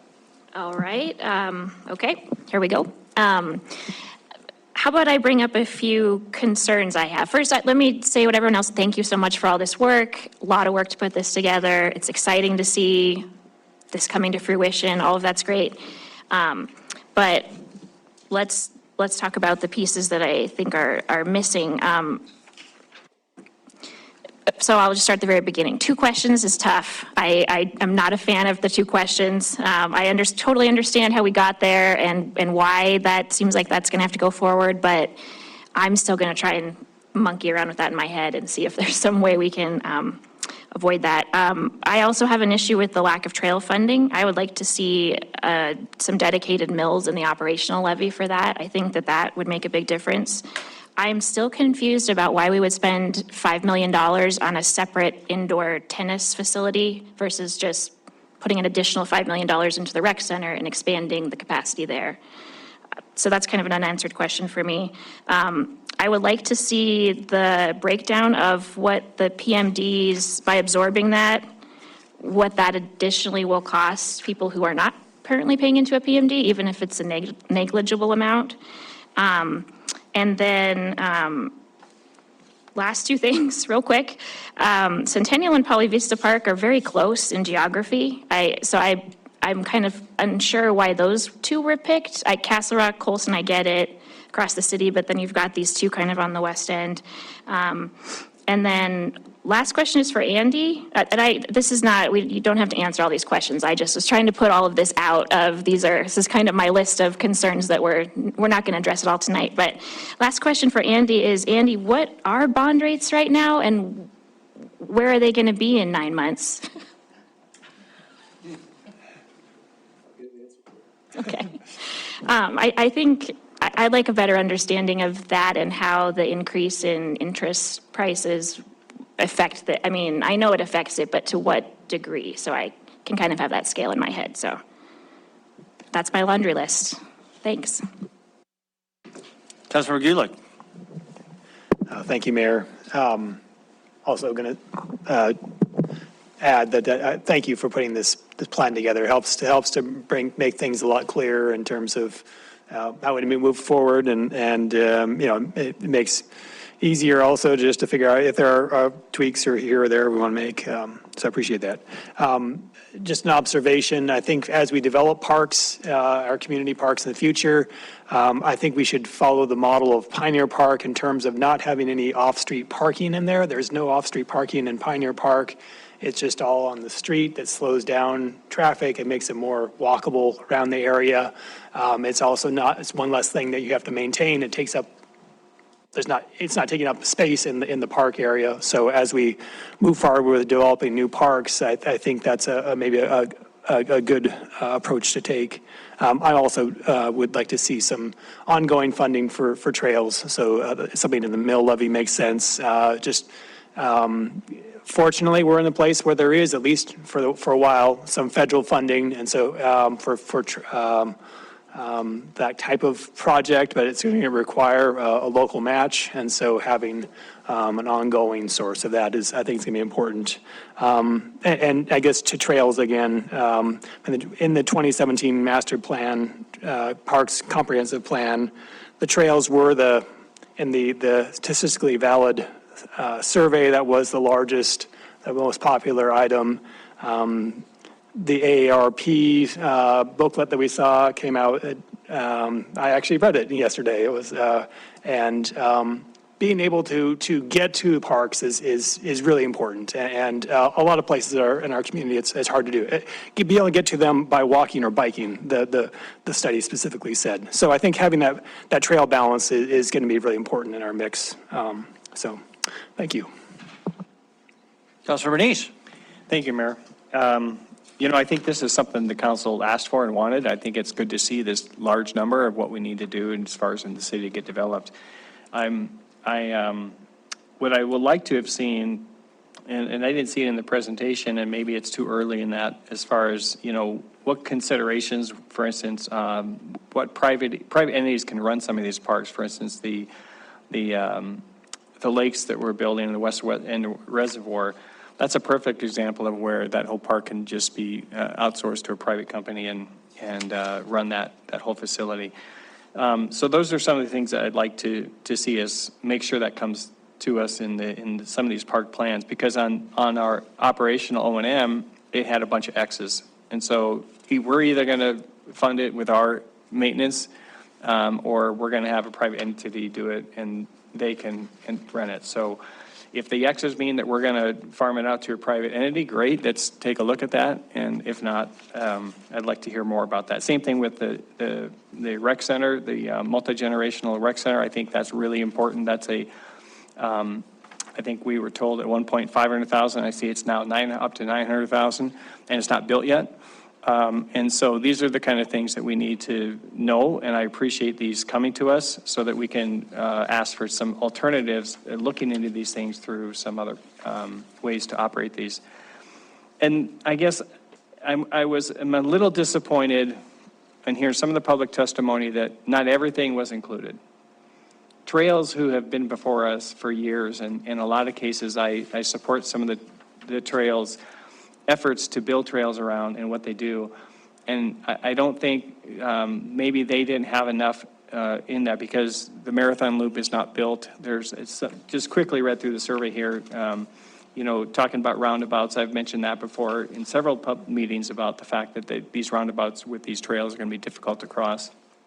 That's not mentioned in as far as how we're going to do that. And so it leads me to believe there's probably a whole lot of things that are missing. And for $350 a year in taxes, this is not the end by any means. This is not the full development that I thought that we were going to see come to us as like, this is what needs to be done throughout the whole city. And so that $350 a year in taxes is much less probably now, knowing that we're missing a lot of pieces of that. So I'd like to have seen a full amount of what it's going to take. I did appreciate the fact that you could kind of piecemeal this together a little bit and pick and choose. And I think that was important and that. So, but yeah, there's a lot of good information here. I'm not sure I think it's complete enough yet with everything that really needs to be represented there. Councilmember Owen. Thank you, Mayor.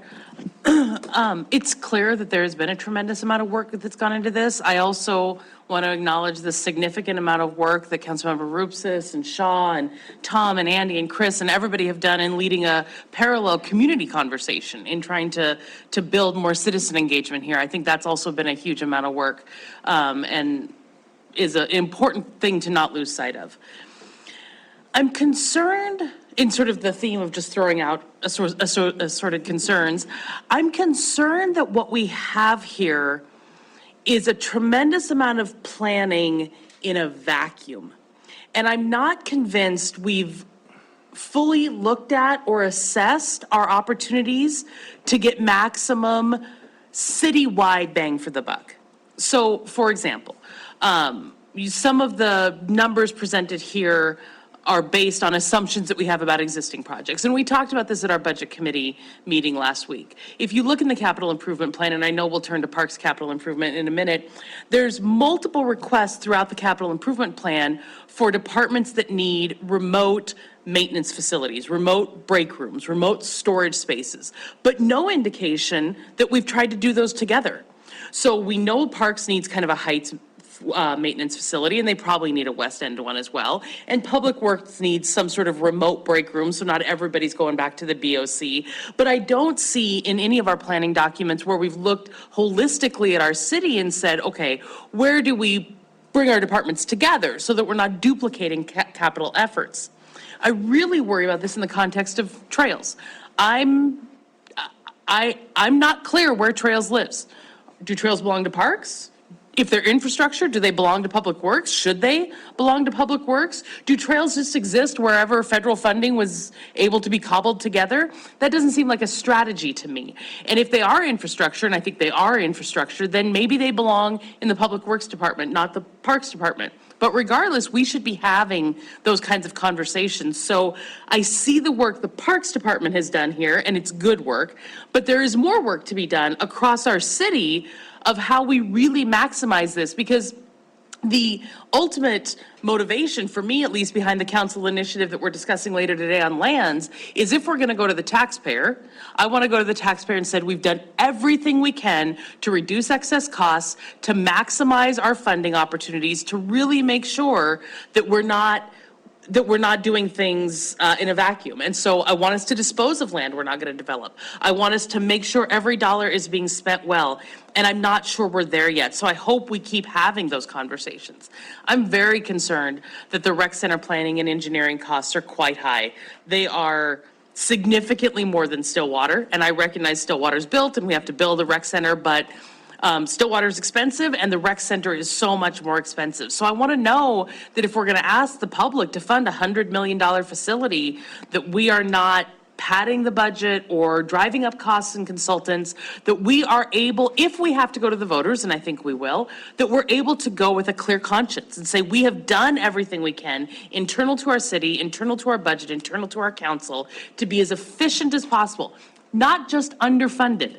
Right? Just constraining a department is waste on both ends. But have we maximized our efficiency so that we go to the voters and say, we're going to show you the best value for your dollar? I don't think we're there yet. As we continue the conversation, what matters to me is safety and resiliency in our community. I still believe public safety is the #1 priority of council. And so as we look at these additional community assets, they should achieve a safety goal. They should achieve a crime prevention goal, a mental health and substance abuse goal. And I think there's evidence to show that these investments do that, but I want to see our conversations focus and prioritize on that. So for me, those are my concerns and thoughts and feedback. Thank you very much. Councilmember Joy. Thank you, Mayor and Council. I have a lot of thoughts going through my head. This is a lot of information, and I've just heard a lot of thoughts from council members previously speaking. I guess one of the questions that was brought up is, why build more? Why build more if we can't maintain what we already have? It's a very good question. I guess the answer is because there are children and families that don't have a park to go to. And that if that happens, we're missing out on an opportunity to really have a community that promotes safety and well-being of our community. That's what I think. Someone said, well, why are all these West End multifamily developments and there's no park in there? And there's no park in the development? Because there's no profit in building a park. They don't have to build a park to fill those apartment buildings. They can fill those apartment buildings and they don't have to build anything. They don't need to build a trail. They don't need to build a park. So who builds the parks for the kids who live there? Not the developer. They don't need to. The people who pay for and develop the parks are all of us, because we see the value of a park. If we can't see the value of the park, we don't need to build any at all. We can just allow the developers to continue to bang up more and more apartment buildings, and the kids can play in the street. That's where we have this larger question that was put to us is, how much are we willing to invest in our community? What are we willing to invest in our children? We've had at least 3 comments from families who say, we really want our adult children to come back. We want our grandchildren to be close to us. And what do we offer them that would bring them there? bring them here? So I think there are lots of big questions that we need to answer. I also heard, there have been a lot of comments about how do we pay for these? This is the ultimate and the most difficult question. And my question is, why do we have such an antiquated tax system in the state of Montana? We fund things in a really, really bad way in a lot of, I don't want to say, we fund things in ways that are very, very difficult for our taxpayers to afford. That's a big question, but that's not where we're at right here in this discussion. So I'll leave that to the subcommittee that's going to work with our legislature and our legislators on why we have such an antiquated tax system. So anyway, moving on, I think this plan is a lot of work. I really do appreciate the work that's put into it, and I also want to think back to when we had a presentation for Trust for Public Lands before council. We do have partners. There are people out there who understand what we're trying to do. And so I do think we have partners. Why do people want to keep moving to Montana? If you get on the website for the Trust for Public Lands, you'll know why. We're connected to nature, we're connected to the outdoors, we're connected to a sense of place. And that's why people want to live here. Thank you. Thank you. A big picture, thank you, staff. I think you've done exactly what we asked for, which is give us something specific. And there's a lot to chew on here. It's a little bit like going to a fancy restaurant, though, and they give you a prefix menu, and it's everything on the menu. And that's great, but you look at it and you choke on the price. And I think what we're going to need to now do is go back and look at what would it cost if we got a cheaper appetizer, or we skip the appetizer and we skip the dessert completely, and see all these different options. And then try to cobble together an order for this meal. But some of those questions I raised at the beginning of this section, I just wanted to give some preliminary thoughts where I'm perhaps heading. I hope you won't hold me to any of these since it's so preliminary. But the first question of whether we want to focus on plugging the Park District 1 hole or look for the big the whole enchilada. The needs are so great. I'm willing to go big, but I do think we always have to think what our plan B is and make sure that we have time to go back to the voters if we had to, just to plug that Park District 1 hole. That has to be our top priority. It'd be catastrophic if we got to the end of 2024 and lost 1/3 of the funding for our Parks Department. Realistically, we could probably go to the voters in 2023 and still have time in 2024 to come back and either just focus on Park District 1 replacement or do that as an alternative to the voters, as well as a larger but maybe reduced ask in 2024. Second, just the size of the ask. I think, sadly, Councilmember Neese is probably correct. There are things that aren't on our list that we would like to add. But I would caution us against that, or at least making choices, just because it's got to be politically palatable at the end of the day, and this is already a very large ask. So I think we need to look in every way about how we can bring down the number that is on the ballot. And I appreciate Councilmember Neese pointing out that those numbers that we saw were net. And some people will understand that there will be other reductions, but the document or the number they actually see on that ballot is what they will see on that ballot. And so we always have to be sensitive to that. As for the components that go into that ask, I agree with what's been said. I think we need, at least in part, a sustainable mechanism for funding of trails. I agree with Councilmember Owen. Trails have always been the redheaded stepchild without a real home here, and we can have that discussion. But it'd be a shame if we didn't move forward with trail funding, even if we didn't get a perfect answer to that question. We need to find that balance between O&M and new construction. I do think our parks are well-run, but I appreciate Mike Piggs giving us some examples of where we're falling short. We probably need to be specific about what those details are for inadequate maintenance so that we could go out to the public and also understand those ourselves. I am torn about taking money from the general fund or reducing the general fund, because although I understand the simplicity of that, again, it drives up the number on that ballot. And that may just be a pure political consideration, but I think it's one that's worth considering not making that shift for that reason. Also, I think we need to talk about that bond versus mill levy dichotomy. I think it's okay if an element of our permanent mill levy is capital improvements. We know we always have those, so to some level, why not build that into our permanent mill levy structure? And then wrapping up here, it would be nice if we had criteria, objective criteria for prioritizing certain parks projects. And here I come to Councilmember Boyette's question about why are we building new when we haven't finished old? And I've wrestled with that question since Councilmember Boyette is always the source of wisdom. But in this case, I think he's all wrong. and I guess my reason for that is not all wrong, but where does that end? We know that Pioneer Park is not truly complete.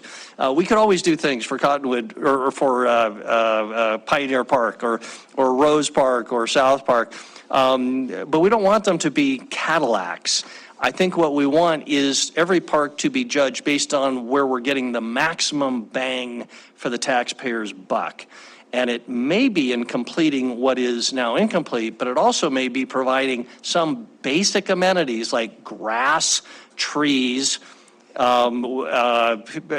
the far western part of the town where we don't have any large parks. So I think that should be the criteria, bang for the buck, not just the accident of time of where a particular park fell in the process. Elimination of park maintenance districts, again, I understand the kind of the philosophical value of that, putting us all on an equitable level.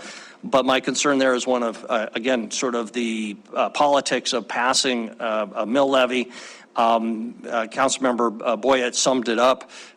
There's a lot of people there that say, why do I want to take on that cost when somebody else is already paying for it? And here I speak as somebody who's paying for a park maintenance district, a park construction district, et cetera, myself. So I think that's, again, needs to be considered in our menu of what is that costing us? What could we drive the number down to if we did not eliminate the park maintenance districts? And lastly, I think it's very important that anything that we do have a mechanism for promoting private donations.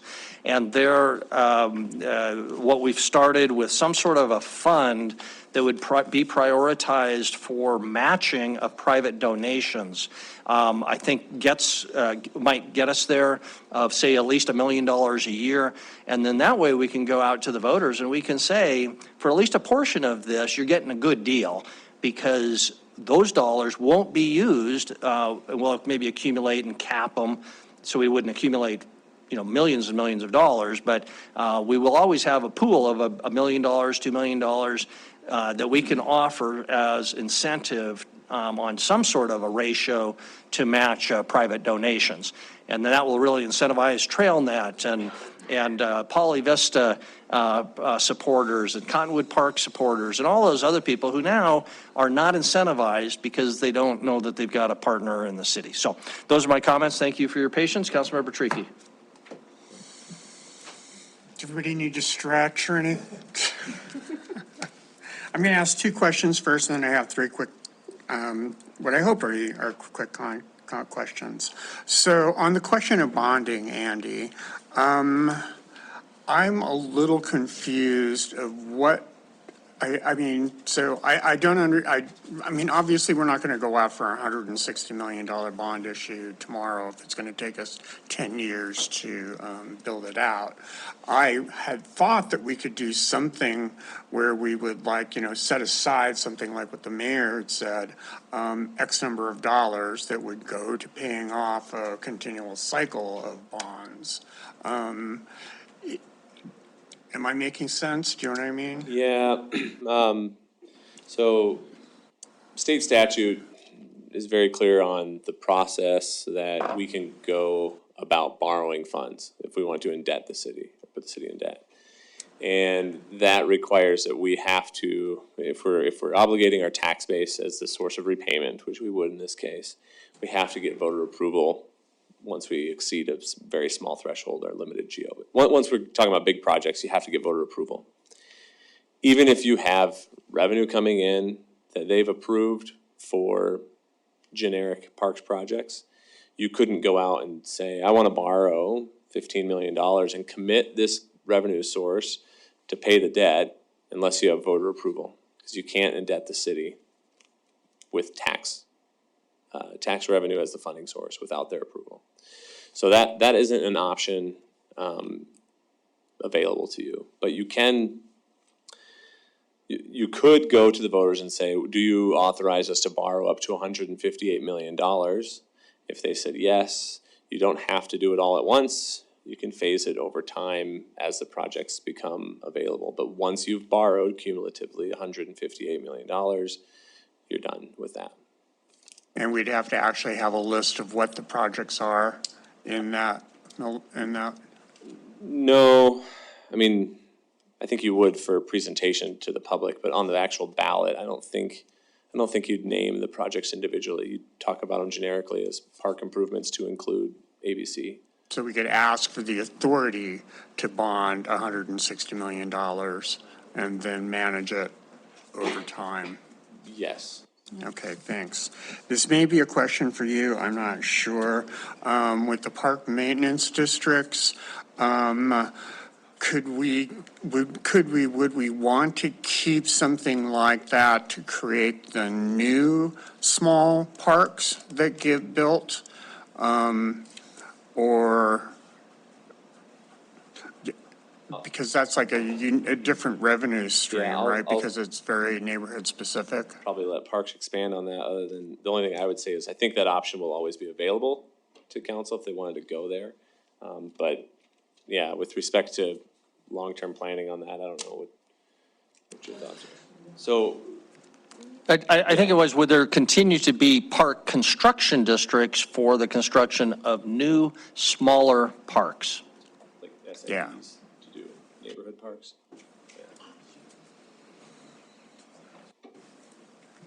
SIDs. Mayor and Council, we really didn't discuss that too much internally, but I would think some developers would still want to do an SID to develop a neighborhood park in their subdivision, separate than what would be on the ballot to bond. Okay, thanks. Thank you. So just a couple of quick comments. So first, I want to thank you guys for putting together the overview that we've been asking for. It's really nice to be able to now sit down in my head and say, okay, these are all the pieces that we need to worry about, and this is roughly what's going to cost. And obviously, by the time we get to them, they're all going to cost a heck of a lot more. But, you know, at least now we have something in our heads that we can start working with. The corollary comment I wanted to make is that I loved your questions, Mr. Mayor, but I think a lot of them are actually policy questions and they actually land in our lap. But hey, there you go. That's the way it is. Thanks for the overview. Anyway, thanks for the overview. The other thing I wanted to say is that we've got a long way to go yet on this. And, you know, there's going to be a lot of work that we're going to have to go through in order to figure in order to actually start getting to details where we actually start nailing down what these mill levies are going to cost, what these bond issues are going to look like, and stuff like that. You know, this is a big step, but it's really just a first step. And the last thing I want to just kind of emphasize, I've emphasized it in the past, but I want to emphasize it over and over and over again. I was just at the the convention for the National League of Cities, and I heard twice in talking about crime and youth how important parks and recreation is to keep kids out of trouble. And you know, I firmly believe that one of our biggest problems right now is that we do not have nearly enough opportunities to keep our kids occupied, curious, and growing. And I really firmly believe that we need to keep that in our, you know, right there in front of our eyes, and as we move forward with this. One of the reasons why this is so big of an ask right now is because we haven't been asking for a very long time. And, you know, we need to ask, and we need to figure out a process so that, like, we don't keep falling behind as the city grows. Thank you. Thank you. We'll continue. We've got 4 more council members, 7:30, unless somebody would like to take a break. It's up to you. Okay, let's finish this one item up. Councilmember Tidswell. I think it would be great here in the city if we could all fall down our front steps and land in the community pool, but that's not going to happen. I think we need to concentrate on completing the existing parks. I think we need dedicated trails funding that's sustainable. And I think with new construction or bringing something online, we need to do what the mayor said and talk about grass and trees instead of the Cadillac. So that's all. Thank you. Councilmember Purinton. Thank you, Mr. Mayor, and thanks to the Parks Department and all of the help that they've had in generating these lists. I guess it's always the biggest thing for me is funding. And as we go through what our job as council, it always goes back to what is the role of city government, public safety, and infrastructure. Now, you know, I heard someone say that this is part of infrastructure. Well, I guess to me, infrastructure is water, sewer, streets, and that's not to say that the city doesn't have a role in parks. I'm not saying that, but I think we also have to look at our priorities, then look at the priorities within the Parks Department as well. So I always go back to funding. You know, the comment about all the apartment buildings going up. Well, who's to say there's a lot of kids in those? I don't know. I have no idea how many children are involved in the apartment building complexes. But yet I know that with a lot of the additional things that we're looking at, it just places a heavier burden on our property owners. Those are the ones that are paying for this. So we have to consider that. There were some of us that were at the health assessment. What was it called? It was a health assessment program, or community health assessment. And really Billings does pretty well, I think, with what we came out with the assessment with regard to recreation. I guess I'm of this thought that a lot of times we don't have to have something that is in concrete and fences, that's where people have to recreate. We have a wealth of recreation just around Billings in Yellowstone County. So, and I guess, okay, another comment that I was going to make that I thought about. Whenever we have these different public meetings, and I'm going to say for parks, for the South Rec Center, you have the people that attend those are the ones that are interested in them. When we had the South Rec meeting, you had the swimming teams there, you had the ice hockey teams there. but I didn't see any other people there that would kind of oppose it maybe. And so you don't hear that other side, that other voice. And whenever you go to some of the trails meetings, the people that are there are the cheerleaders for trails. I don't hear a lot of people saying, no, we don't want those because we don't want to pay for them. So I don't feel like we do get a real balance in who we hear from in the public. And that's not saying that that's anyone's fault, because people have the opportunity to be there. And whether or not they know that those meetings are going on, I don't know. I will speak to Cottonwood and Yellowstone family because those are in my ward and they're close by.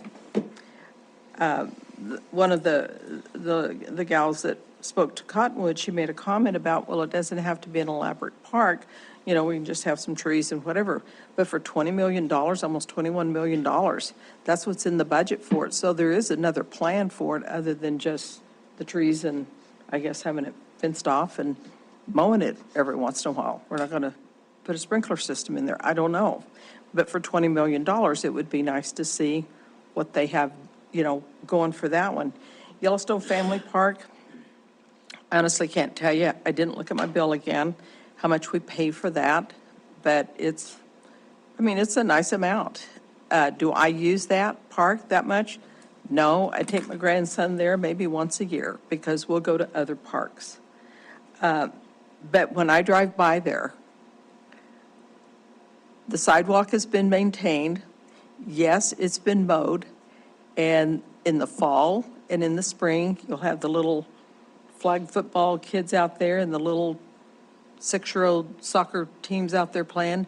But other than that, that park, you have people that walk their dogs around the park. It doesn't get a lot of use from what I see, and I drive by that park at least twice a day because I've got to come and go, but even more than that. So I'm just saying, is it a good thing to have? It's good that it's there. I'm not saying that it's not, but it's just the idea, are you getting the bang for your buck that the mayor was talking about? I do like the comments that Danny and Jennifer mentioned about the safety aspect. Public safety is our number one priority in the city.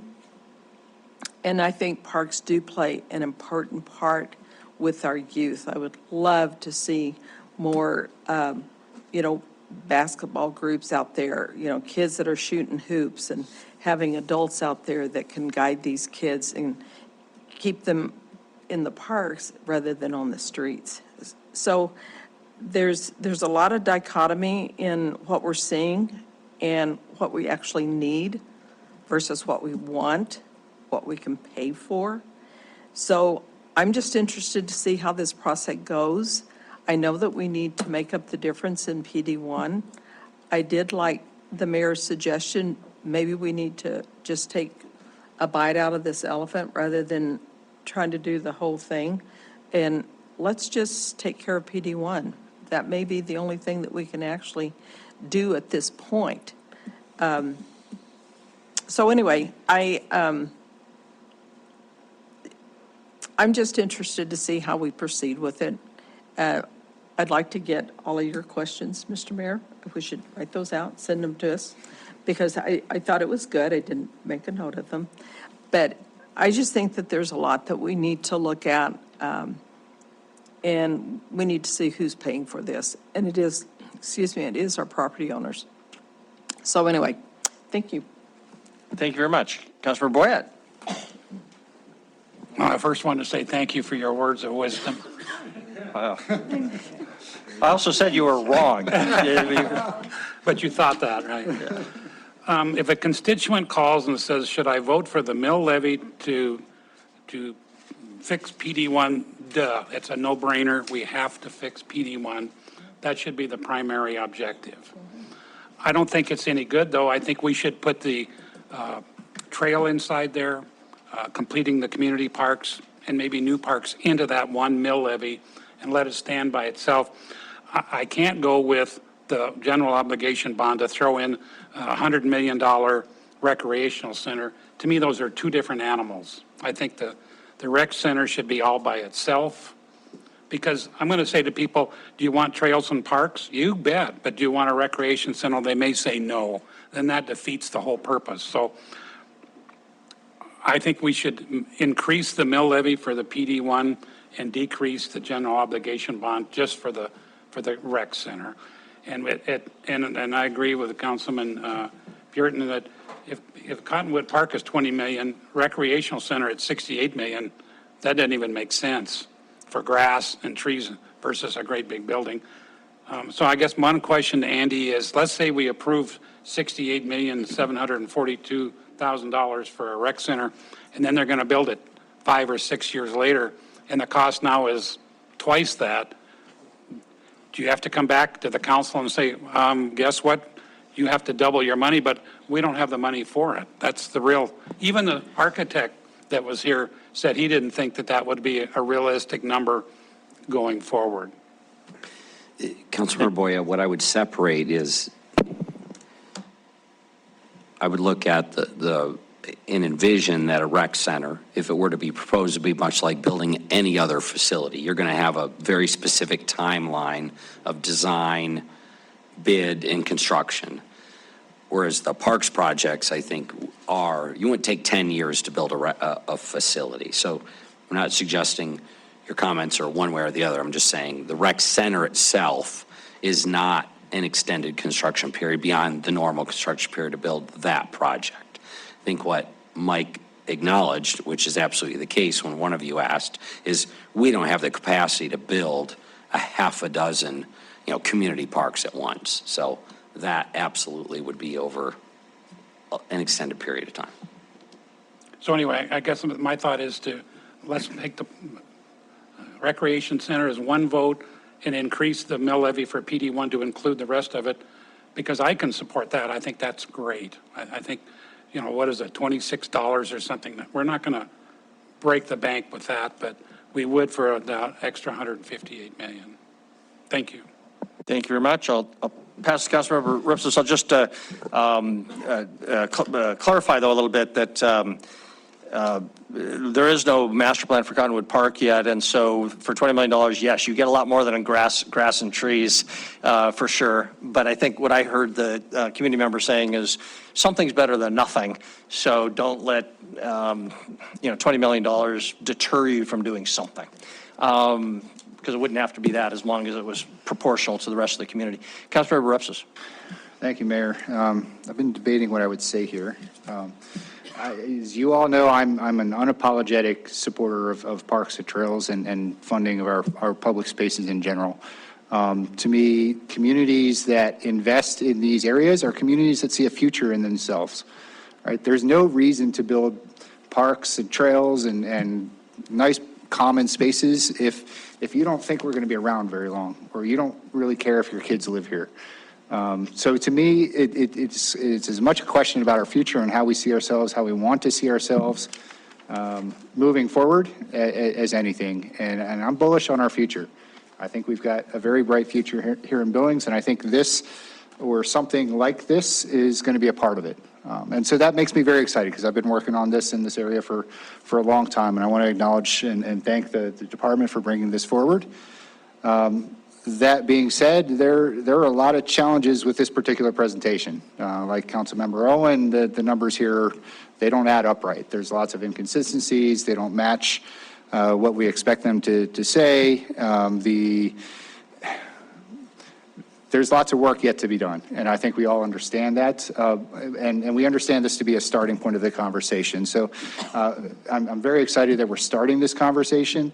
What I might suggest is, Chris, if you had one of those ad hoc committees that worked so well for Stillwater and the marijuana regulations, it might be good to get 5 of us together, and we can work through a lot of these iterations and bring back some recommendations if council was agreeable to something like that. There's been a lot of work in this, a lot of work both in the department, on the Parks Board, currently and over the years. In community meetings, we could bring that all together and start bringing ideas back to council in kind of an iterative approach to kind of feel our way through this because we can't wait till June to get this done. I think we're looking at the next 3 to 4 months to figure this out, and hopefully then we put together a plan with whatever we have to take to the public.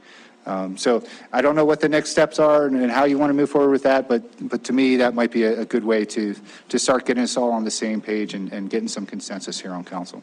Thank you. Thank you very much. I don't know when we would need to decide that, but that's certainly something I personally would support, as long as every council member had an opportunity to dig in to the extent they wanted to, because this is going to require investment by every council member and understanding and appreciation by every council member for sure. So, council, it's 7:45. Are we ready to wrap this item up? Okay, we will then. We'll take a break. 7:44, we'll be back 7:50.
Capital Improvement Plan discussion also for Parks and Rec. They're related, but somewhat separate. I'm not sure if this, Andy, is, again, you and the team as a tag team on this for the presentation?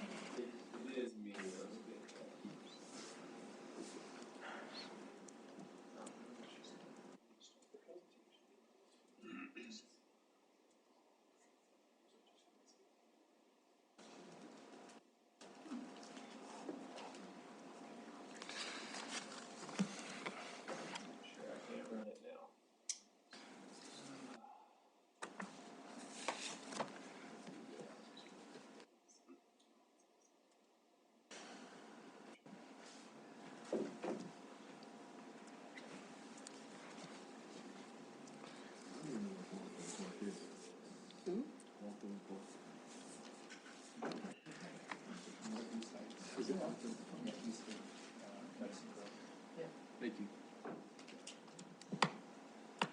I don't know why I can't get it to go right now. So we'll not do that, I guess.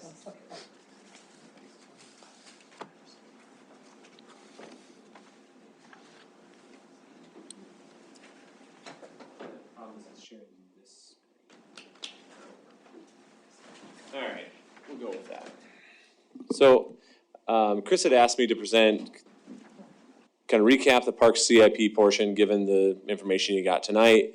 We also had the first Budget and Finance Committee meeting, and there were some comments there, so I wanted to bring those in and kind of just get into the detail a little bit of the Parks CIP, get some feedback from you guys if there's anything you really want to kind of direct us to modify, or just make sure you're prepared when it comes time to adopt the CIP, knowing what it is that's in there. So this was in your staff memo. These are all of the Parks and Rec projects by year, and then I added funding source on the far right to really try to identify where the funds are proposed that they come from. So I just wanted you to know that's in here, also in your staff memo. Again, to recap what we saw 2 weeks ago, PD1, as you're aware, is going away. Fiscal year 24 would be the last fiscal year of full funding, which is why it's in white. And then if something is not approved, those projects that are planned in the final 4 years would actually there'd be no funding source for it. So not to keep beating that drum, but you're aware of that. Here, there was some comments made to me about, hey, we really want to know what things in the CIP require more action, and everything requires. Andy? Oh, yeah? Hey, sorry to interrupt you, because I still have one gentleman on as an attendee, but the slides are not advancing. It shows the PowerPoint, and I thought it was just going to move through the slides even in, outside of the presentation mode, but it's just on the first one. I'll get on it right. Sorry about that. That's all right. Thank you. I thought I had you guys fixed up there. Now. Thanks for letting us know, Wythe. Yep, there, now it's, you're up on the one. Good. Okay. Thanks. Still going to advance? Of course not. Want me to, you tell me and I can move it? There we go. All right, cool. So I was asked what projects in the CIP are going to require further action, and by entities or bodies or people outside of you. And in this case, it's the things that would require GO debt. So we would have to get voter approval in order for these to happen. And the reason why I think they should remain in the CIP is it's signaling two things. One, that, it's council's intent that these are projects that have priority. It's council's intent that we are going to ask voters for approval here. And two, it really timelines to staff and you and the public on when does this work need to come before you?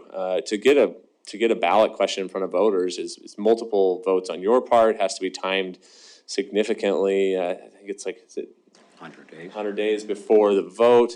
I mean, these things take a lot of time to happen. So if you adopted the CIP with this proposed funding mechanism in place, we probably would need to, we'd know, okay, we need to go to the voters for whatever the sum total of that is there, $100 and some million ask in fiscal year '24, because we want to make sure we have all that there. So while you may not agree these are the projects that should stay in there, the timing, that's fine, but any projects that are going to be GEO-funded, I think should be in the CIP, even though there is no funding source existing today. It's not until voter approval. As you saw in the presentation before this, the parks projects of $158 million, I've put asterisks next to a few that are portions of those. And I didn't check with the Parks Department, but I assume that portions of those are in the CIP. I know there's Poly Vista projects, so I assume some of that is in the $5.9 million. The West End Reservoir's in there. It's in there at $7 million, but tonight it was presented at $6 million. And then the rec center's in there fully, GEO-funded at $68 million. So, these would be partially in addition to what's in the CIP already. So if council wanted to add them in, we should do that. So some recommended changes, these are from the Budget and Finance Committee primarily. The first one was to remove the planning documents from the CIP, and I agree with that recommendation, which is to remove the plans from the CIP, not to not do them, but plans aren't truly capital by our definition. Engineering, architecture, design, those are capital, but a master plan isn't. So that really should just be done through the budget process to say, yep, it's a thing we want to fund in there. So make sure the authority to spend that money on that is in there. And then, as Councilmember Owen indicated, there are multiple, break rooms, maintenance shops, storage facilities in the CIP, and so we need to examine the possibility of combining them. I'm not saying that that's what has to happen, but there's a potential there, I think, for at least some efficiencies that could be had in both financial savings as well as just locations. So I think that's definitely an exercise worth going through, and I'm not sure exactly how to make that happen, but Chris and I will figure that out. And then Parks is recommending reducing the spray ground and wading pool costs that were in the CIP. I'll back up to show them to you there. I think there's 3 of them in there, 2 wading pools and a spray ground. To reduce those from what's up there at $1.8 million, I believe, is it down about? Anywhere from 750 to Okay, so yeah, a reduction of 500 to 750,000, because those are the recirculation costs as opposed to going spray to drain. Spray to drain is much cheaper. And Andy, can you just explain the difference? Yeah, Mike would love to. Good. Now I don't feel so dumb. Good job, Andy. Good afternoon, Mayor and Council again. The spray ground we have at South Park is a recirculating system. It's just like a pool underground. We recirculate, filter, and sanitize that water and reuse it, okay? A spray park like at Terry Park and at Castle Rock Park is what we call a flow-through or spray to drain. Basically, when you turn it on, it sprays the kids, then it drains into a sanitary line. Except at Castle Rock Park, it drains into the pond there, and we use that water to recirculate. But we think we can save anywhere from half a million to 750,000 if we don't go with a recirculating system. So, Mike, I'll just ask the obvious question. You're saying we get one-time use out of the water, and yet we're all trying to save water, right? So that seems counterintuitive. Is it really that much? You just save that much on the equipment that you can afford to spend more on the water? Is that? Mayor, it's more of a policy decision if you want to go with spray to drain or recirculating. If there's ever a major drought in Billings, we would probably have to close down the systems that are not recirculating due to water usage. Okay. It just would be something I guess we'd have to see some analysis on to make sure we're not wasting huge amounts of water. A little bit of quote wastage, that's probably a price worth paying if we can save a ton of money on the equipment, but Or Mary, I don't know. You can go like Castle Rock, is they spray to the drain and then we reuse it to irrigate. Yeah, if that becomes a possibility, you got to use that anyway, right? So We don't waste water up there. Yeah, okay. Okay, sorry, so continue. I don't think I have much more. In fact, that might have been it, but hey, it was. So, Okay. great time for questions. All I'm really looking for, again, was to make sure you guys are all very clear on what's in the CIP right now and what's not. So I don't need changes tonight. If you want to give them, that's great. But we'll be bringing it to you for adoption in December, so you know what's in there for parks. So Okay, please hammer questions, away. proposed changes, anything? Councilmember Boyette Thank you. and Councilmember Rupsis. So, Andy, when I'm looking at this, the one page, it's got GeoBond here, GeoBond here, GeoBond there.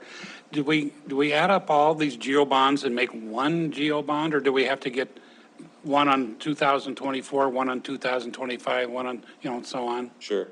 So you could do it however you want. My recommendation would be to do it once or very few times. So you would, in this case, go to the voters and say, authorize us to issue, I don't know, let's say it's $125 million there, $125 million in debt. And we would do that today. They'd say yes, and then you would spend that money over that sequence. And once you've borrowed $125 million, you cannot borrow anymore. That timeline really doesn't expire. You have the authority to borrow that much money. However long it takes you to do that, you can do it. Your other option would be to say, okay, we want to break this into one vote this year, one vote in 2026, and they'd be smaller, but you put at risk some failing, some not. So yeah, I think you could do it either way, but I think my thought would be to do fewer questions to the voters. Councilor Rupsis, Councilor Burrington, and Tidswell. Thank you, Mayor. Andy, just one quick thing. Thank you for taking the master plan out of the CIP. My issue was not so much that it's in the CIP, but the funding source, right? So whenever it comes time to put that in the budget, I expect that we will continue to use cash in lieu funds to actually improve parks, or at least to do a very specific plan for a park that is going to be built, than to do department level planning, strategic plannings. But that's, it's a step in the right direction. I just want to make sure that that point wasn't lost. It's the funding source, not the fact that it's in the plan. Okay, Councilmember Purington and then Tidswell. So I want to go to the South Rec Center. You have in 24, 6.5, and then in 25, it's 92 million. So when do we, this is probably a question for Chris, to actually pursue this? It has not been approved by council at this point, but yet it keeps showing up in our CIPs, our budgets and everything, and yet it hasn't been approved by council to move forward with that. So one question is, when do we do that? And the other question, maybe Andy, explain that split from 24 to 25. You want to do the split first, Sure. and then I'll tackle So the split would really be approximating when you would enter into contracts. So 6.5 million, I think, is the construction management contract. You would bid and do everything there, but then you would enter into a contract to actually build the building in 25. You wouldn't necessarily spend all the dollars in that year, but you would enter into a contract for that amount that year. So my answer to your first question is, all of these are plans. You have master plans that you keep we refine, maybe start at 100,000 feet. So think of the rec center. So the rec center, I think predating my time here in 18, Somewhere there must have been a budget, there was a budget approval, I'm guessing in the 17 or 18 budget, to do a master plan for rec center. Probably came out of the comp plan. That work was done, got to a phase where the council adopted that plan. Then it was approved in the budget to refine it from 100,000 feet down to 50,000 feet. That's the work that A&E is just trying to get, as far as they're concerned, they're done. Simultaneously with that, you got a capital improvement plan that's looking 5 years out, and it's gauged this rec center. So the council, though the council has not said yes to, we're putting this question in front of the voters on this timeline, excuse me, you and your predecessors have been in control of what's been budgeted for planning processes and then ultimately reviewing and adopting those phases. And that's not any different than, say, building a wastewater treatment plant. You know, this reservoir and the second water plant have been coming for many, many years in planning phases, and now you're actually getting to a point where you're awarding contracts to build things. So that, I would say it's not accurate to think the council hasn't approved it, and yet until you authorize, something go to the voters in this case, or in a utility case, you raise the rates in order to pay the debt to build the thing. It's not done until it's in that budget and or approved by the voters to actually construct the thing. So far, it's all been planning and moving towards a project that this council, I think, will be in control of ultimately deciding, no, we're not moving this project forward to the voters, or yes, we're adopting the plan. So I'll be in front of you, we will be in front of you, the projection is in January. I think it would be a huge waste to not get what work that A&E and Dusty did adopted. Whether you say no sheets of ice, 2 sheets of ice, this pool, to not adopt something of that next level just meant we spent hundreds of thousands of dollars and months of work in our community. You ultimately are in the driver's seat of deciding what is bringing it from 100,000 feet down to 50. But your adoption of that, sorry, just last thing, doesn't say when you're going to build it. It just says that this is where we are now, where we went from 100 to 50. Okay, Councilmember Tiswell. That answered my question. Okay, all righty. Councilmember Owen Gulick. Mayor, I have a couple of questions. Is that all right? Sure. Okay, great. Thank you, Andy, for summarizing what we did in the Budget Committee. I thought that was a fair and accurate representation of our conversation. I share Councilmember Ruben's concerns about sources of funding as well for plans. We talked, I think it's obligatory that we have a fight about what PD1 funds could be used for, and we talked about that. So I would just flag my concerns that even though Andy will make a convincing case that the aquatic study could be done out of PD1 appropriately, I'm not sure it should be. I'm not sure that's an appropriate use of the funds, in the same way that I think cash in lieu is a very poor use of funds for a comprehensive plan update. So I will. It is my intention to bring an amendment to strike the studies out of the capital improvement plan, consistent with what you've talked about. And I would just urge council members to think too about which funds we think those things should come out of. I have a couple project-specific questions, and you might be able to answer them, but if not, it's okay to just write them down and respond to them later. The Swords Park project talks about a road. Is that a road or a trail? And if it's a road, why is it a parks obligation and not a public works obligation? I try. Good evening, Councilmember Owens. Ever since I've been here for the past 16 years, Parks has maintained all roads in Parks. But this is a road, this is a road. This is a road. So we're talking like Black Otter Trail, or? Right, it's Black Otter Trail, Okay. that's what we're referring to. And we're using the same principle we did at Riverfront Park, and we're taking small bites out of the elephant. We hope that we can get it done within 4 years. We piggyback on Public Works' paving project, and we'll do a section every year. Okay, so while you're here, Poly Vista. Those two projects up there are targeted to come out of PD1. Are you confident that's an appropriate use of PD1? Because those are brand new, right? The parking lot and the playground? Councilmember Owens, the parking lot was already there, but it was gravel before. Okay. Okay, so we believe it's in line with the political decisions in the past about using PD1 funds for something that's existing. Okay. It's not on this particular chart, but in the CIP is the Dealer Park turf replacement, right? Which one? I'm sorry. Dealer Park? Yes. Yep. So does the Parks Department feel like it has enough authority or commitment? Chris, I think you mentioned that there's going to be some research into whether or not we can change the turf to make Dealer Park more multi-use. Does council need to put language in the CIP directing that? Is that something that you intend to do and are committed to? Where's the thinking on maximizing that facility? Councilmember Owens, we're committed to make that facility as multi-purpose as possible. So we'll do whatever, we'll jump on any opportunity that will allow us to do that. But we've had several conversations with the baseball coach at MSUB. He would like to see an artificial turf field versus grass.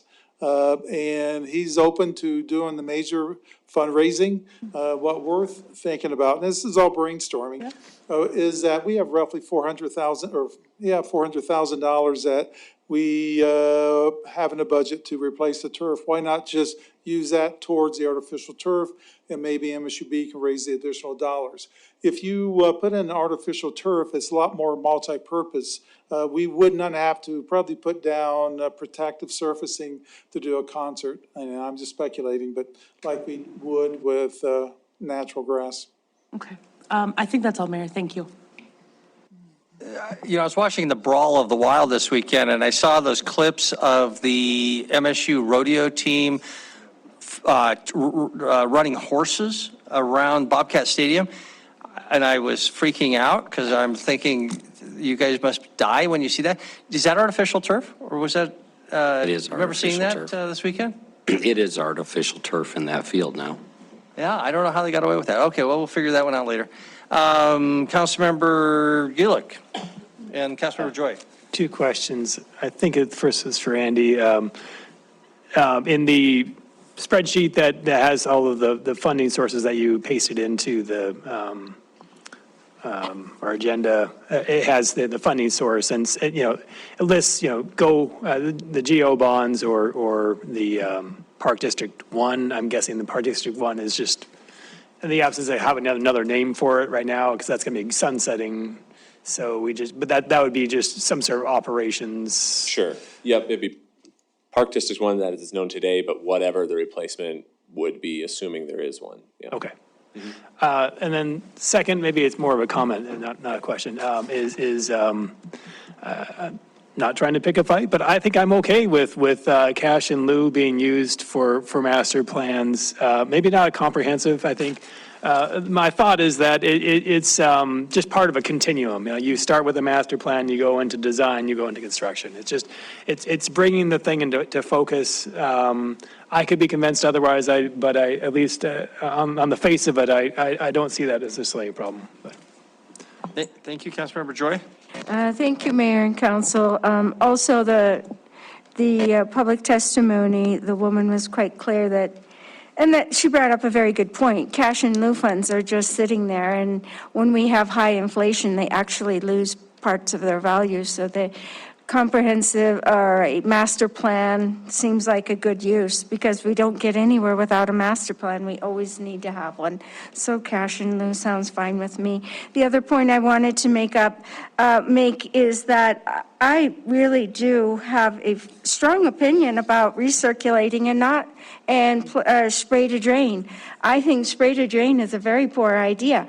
I understand that we're talking about an investment, but it's very hard to go to your voters and say, and your constituents, anyone, and say, stop watering your grass, because we're conserving water. At the same time, we aren't putting the money investing the money into our infrastructure in our parks, to save water. It was a very big fight, unfortunately, to put in automated watering system for North Park at budget time during that council. Why? People said it's such a huge investment. It's just a watering system, but the efficiency from that watering system. Burlington is on the list. I can tell you, the person that has to go and hook up those sprinklers, efficiency, where's the efficiency? We really need to build in efficiency. Terry Park will not have a drain field because Terry Park is over a Superfund cleanup site. It's not too small, and it won't be a very good idea to recirculate or not to try to drain water over a Superfund site. So it is within the plume. So I'm just going to put in my strong opinion that I don't think we should be sending water straight out into the river when we can use that water more efficiently, even though on the front end, we're going to have to put more money into it. Thank you. Thank you very much. Any other questions or comments? Councilmember Bernice. Thank you, Mayor. I think Ed made a point about these PD1s after 2024. I think we need to stop calling it PD1, find another name for it, because if we're talking to the public, they're thinking PD1's going on. We know it's stopping, and we need to change that or move that to make it something that like unknown funding source or temporary, something like that, so that we're not referring to PD1 anymore.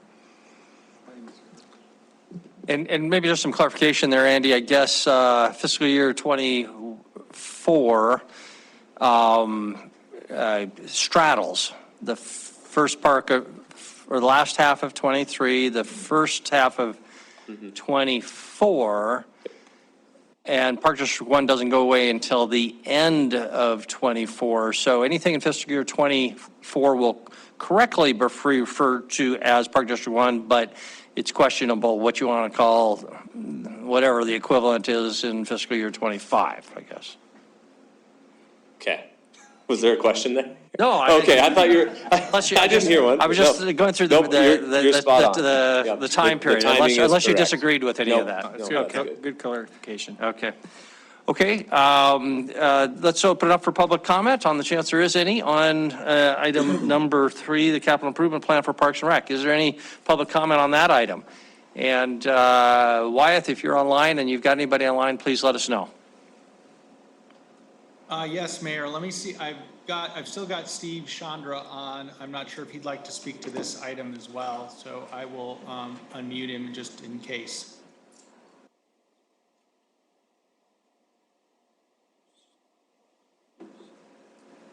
No input, thank you. Okay, doesn't sound like it.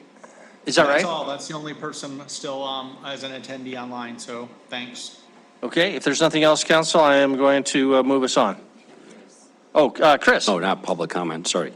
We want to close public comment? Yeah, we'll close public comment on item number 3. Chris. So the two comments I wanted to give, one's regarding plans, as Andy talked about and we discussed with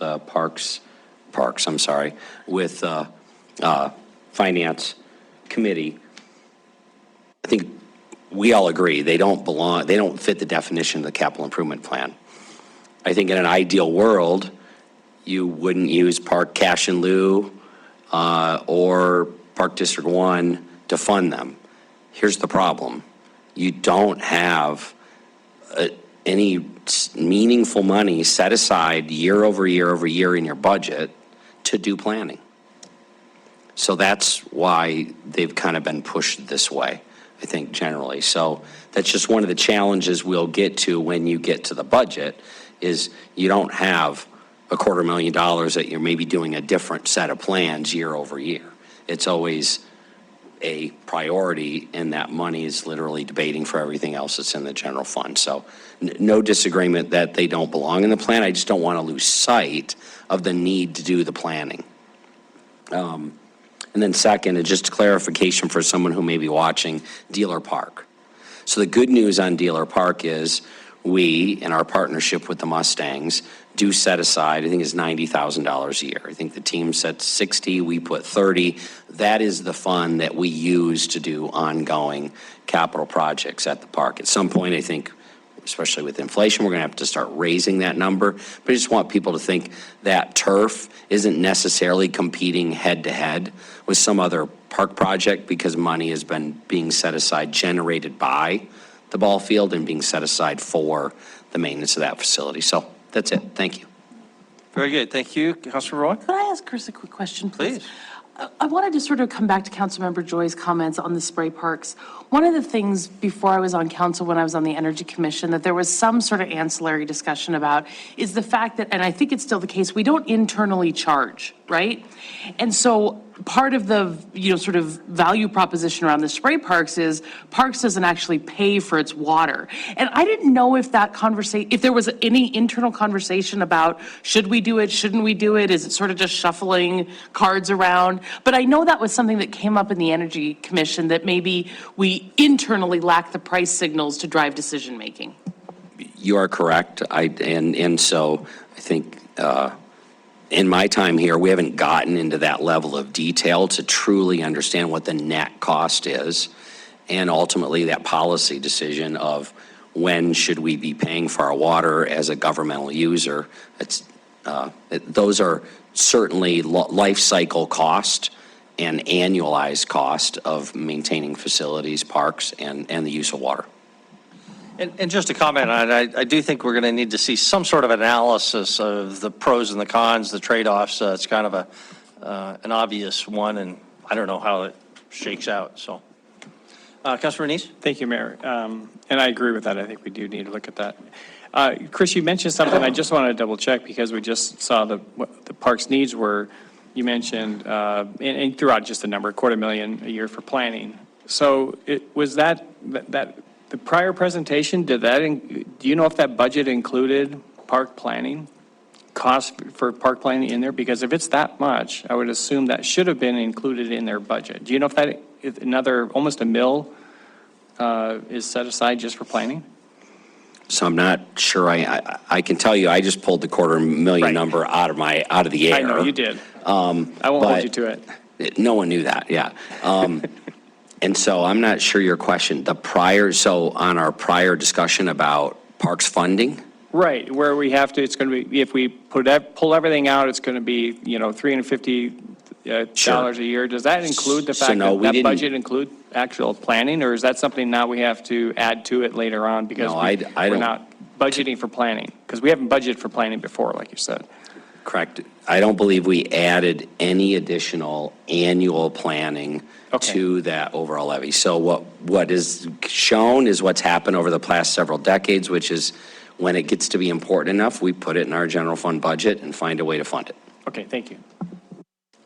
Okay, we'll move on then to item number 4, Council Property Initiative, GIS map walkthrough. Park gentlemen, thank you very much. Thanks, guys. Back to, we're about to sell hundreds of acres, so in case you care. If you don't click the property button right there, it looks like we want to sell all the green parcels that are up there. You're right. And obviously, a lot of these are park properties and are going to have the involvement of the people who just left. So we're not, clarify for us, Andy, but my understanding is you're just sort of showing us the technology, not expecting us to make any sort of even tentative decisions tonight. Yes, that is correct. I'm not looking for next steps here. I wanted to show you what we have, where it's at, and how to function, how to use some of the features on the map. So in the staff memo was the text to the link. It's not a hot link. That was my bad. Yeah.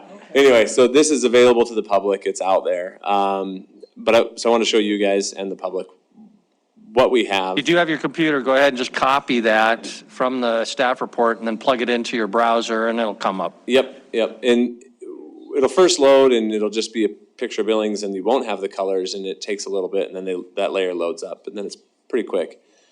So how we got to where we're at, I just want to show you what, or kind of give you some background on what we have here and what's went into it so far. The city maintains a list of all the properties we own, and we generally have them categorized by department. There are some that fit into or don't really fit into a category, but most of them are by department. So we sent those out to the departments and said, hey, the initiative from council was, should any of these be considered for sale? If they have a true city operation, true city purpose, the answer is no. If they're way too small or they're right away, things like that, we most of the departments just said nope, can't consider that. We should not consider that for sale. And then some of them they said, yeah, go ahead. We don't really have a need for this parcel per se. So that feature, I'm gonna have to jump back and forth. So this is the default. To switch to the yes, no, should they be available for sale? First. Wyatt texted me and said I wasn't sharing my screen. I'm gonna do that because I don't have to start a presentation here. Can we find this on the city website? Yes. Can you? Well, through GIS. Yeah, I suspect it's available on the city website, but I don't know where. We'll work on that. Okay, so you can unselect that and then select this yes, no. Now, when you do that, you see most of the properties are not recommended for sale, and that's because we don't want to sell the airport or big pieces of land we've purchased. I'll zoom in a second and show you. There's just kind of what you have available. You got a wireless mic. Can I hand me that extra one? That'll work. I can sit over there and they can hear me. Absolutely. There, I got it. There we go. All right, cool. What's that? Camera roll.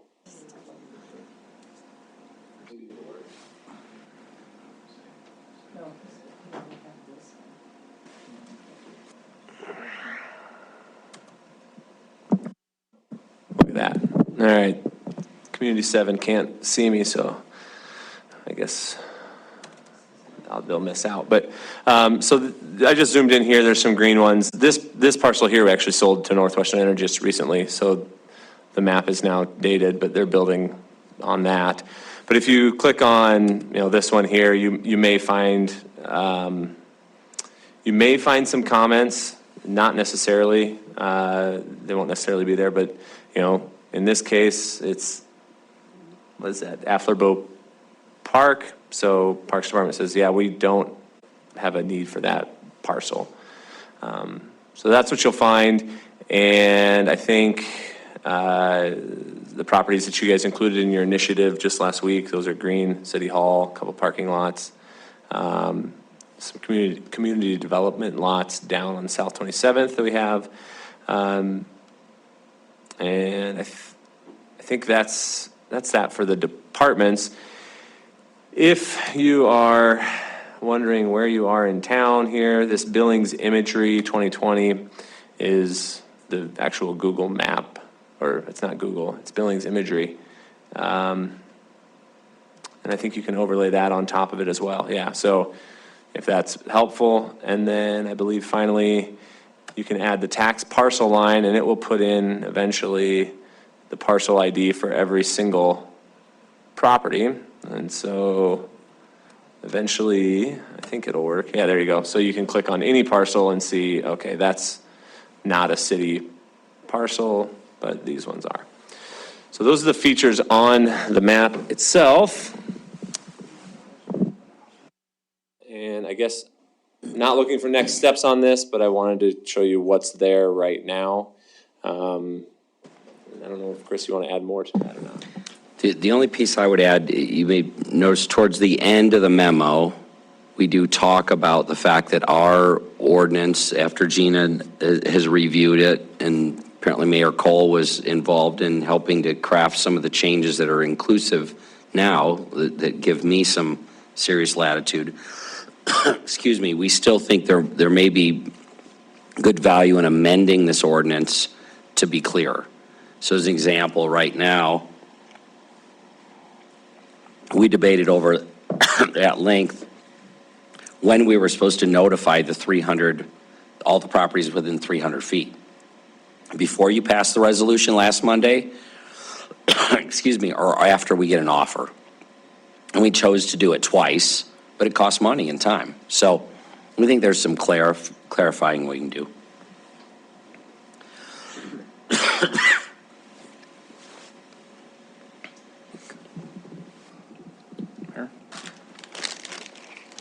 Are you done with the presentation? Yep, that's it. Okay. Questions? Councilmember Olenise Gulick. Mine's pretty simple. It seems like in some of the descriptions, they tell you the acreage or the amount of land there, but many don't. Is there some simple way to know how much land is in the parcel, or? Just length times width.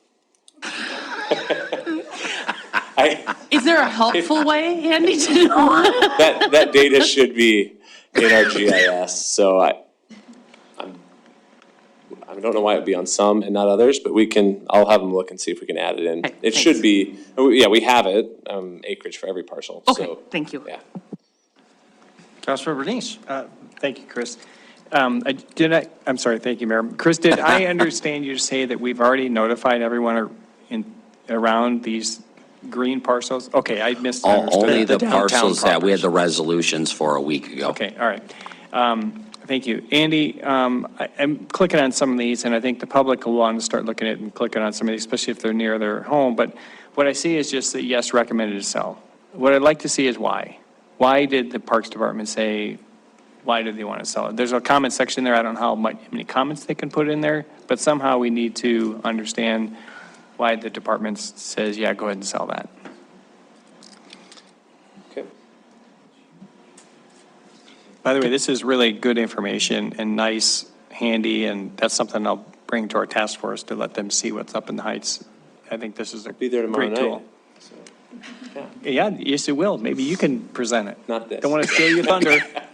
You know, that's actually a great point. Maybe we could do a standard letter to all of the task force saying, take a look at this and check it out in your neighborhood. Why wouldn't we want to do that, I would think?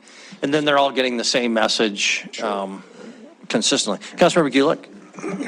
Thank you, Mayor. I guess maybe echoing what Councilmember Neese said, but the opposite too. There's one particular property that says no that, in my mind, doesn't really make sense in that it's a surface parking lot that has, maybe gets at the most, I've seen 50% of the spaces used at the absolute most, but it's free parking, and so we maintain it, and I don't know why the city has that property. It seems like it's a prime, it's also an edge of downtown, prime for development, for housing, and would help shore up, all right, it's on Minnesota Avenue. So that and so the second question then is just, I guess that wasn't a question. Does anyone have a thought in terms of what our process is going forward? I mean, this is helpful to see this. How does it make most sense to move forward in these things? So it's not, as you could tell, it's not perfectly refined. Part of me thinks, as you, in your leisure time over the holidays or whatever, we get into the early 2023, we should start by taking either the low-hanging fruit of, yeah, this seems like it's a no-brainer, we should put it on the market. The other extreme would be equally as valuable, which is there's a parcel and you say there's no way we should develop that parcel. It's set there to be a park someday. Both those extremes may narrow the list down while we're having our staff also go in and be more deliberate about explaining the whys as to their yes and no's. So whether you email in to Andy and I, we can start to kind of refine that. Andy? Yeah, I'll offer just a little bit. I think some kind of forward direction here. I'll send out an email to the departments and with their list of what they had as yes recommended for sale and say, hey, right, why? Like, what's the reasoning? And we'll put that together. What's going to be more challenging is on the red ones to say why not, right? There's a lot more properties there. So I'd ask you guys to look at those, and if you have that question, what's that, then there's a tax ID number. It's unique to the property. If you click on it, it'll be on the pop-up. You know, get that list together and say, hey, I want to know about these ones, and I'll run that through for you. If there's somebody getting free parking, we will stop that immediately, so. Okay, Councilmember Denise, Councilmember Joy. Thank you, Mayor.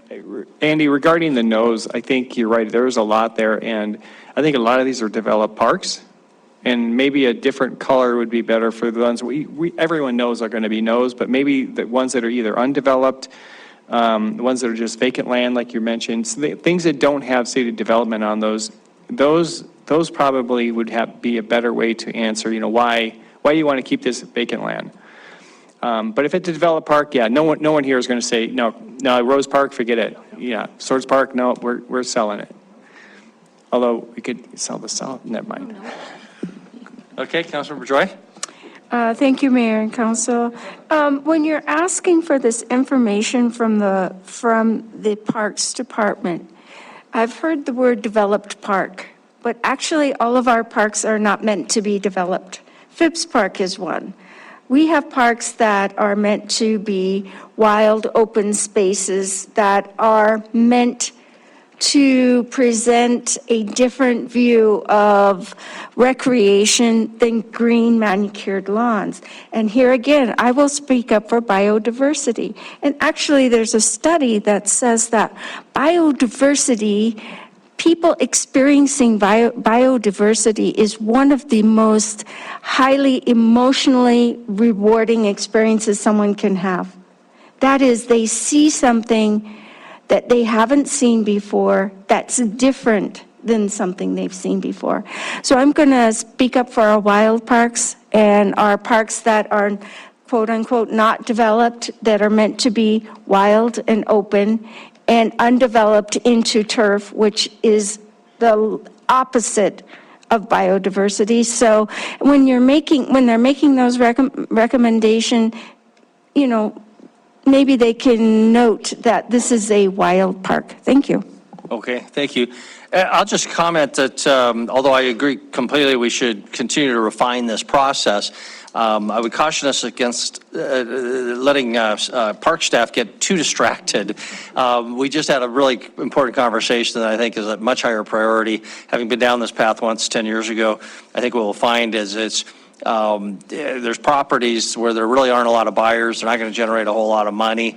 They can create real controversy if you're looking to sell popular stuff like Lampman Park. And I'd hate to have that on the front page of the paper, creating controversy about our Parks Department when need to go to the voters. So just a word of caution on that. Further questions or comments for Andy or go to the order. Andy. If I could, I would, at least at this point, say that putting something up there that's developed and undeveloped is going to be very, very staff time consuming. Right now, I mean, these are a lot of things that we have in a database that exist. They had to go obviously say yes, no. There's not a ton of yes properties. It's asking them to say why. I think that's all reasonable.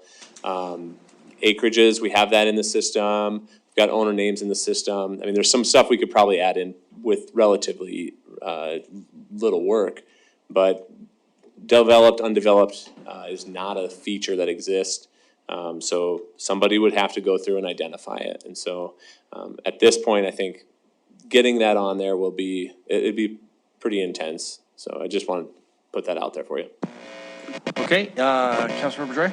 Yeah, thank you. Just to follow up, I mean, I guess that what I'm really asking is whether or not we actually support and understand the value of undeveloped parks, not necessarily a GIS map that says this is developed, this is undeveloped, this is a wild park, but more whether or not we as a community, we as a council and staff understand,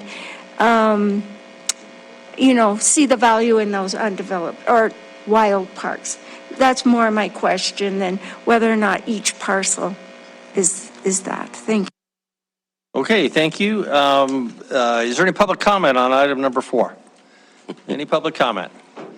Don't see any. We'll close the public comment period. Last words, Chris. Mayor, the only other thing, you and I chatted about this a little bit today. As you're looking around the map, I found this part of the map to be kind of interesting as to what you may learn about what we've done in the past and what we should do in the future relative to park development. So, I'll probably offend somebody, but it's pretty cool art, modern art. I mean, I don't know who's maintaining it. I don't know if it's with PMD. So I guess as long as they're paying for it, but it didn't produce. I mean, it could have produced something different than that, versus all these strips and areas around as parkland. Maybe this is exactly the kind of thing we want to replicate, or no, we would never want to do this again.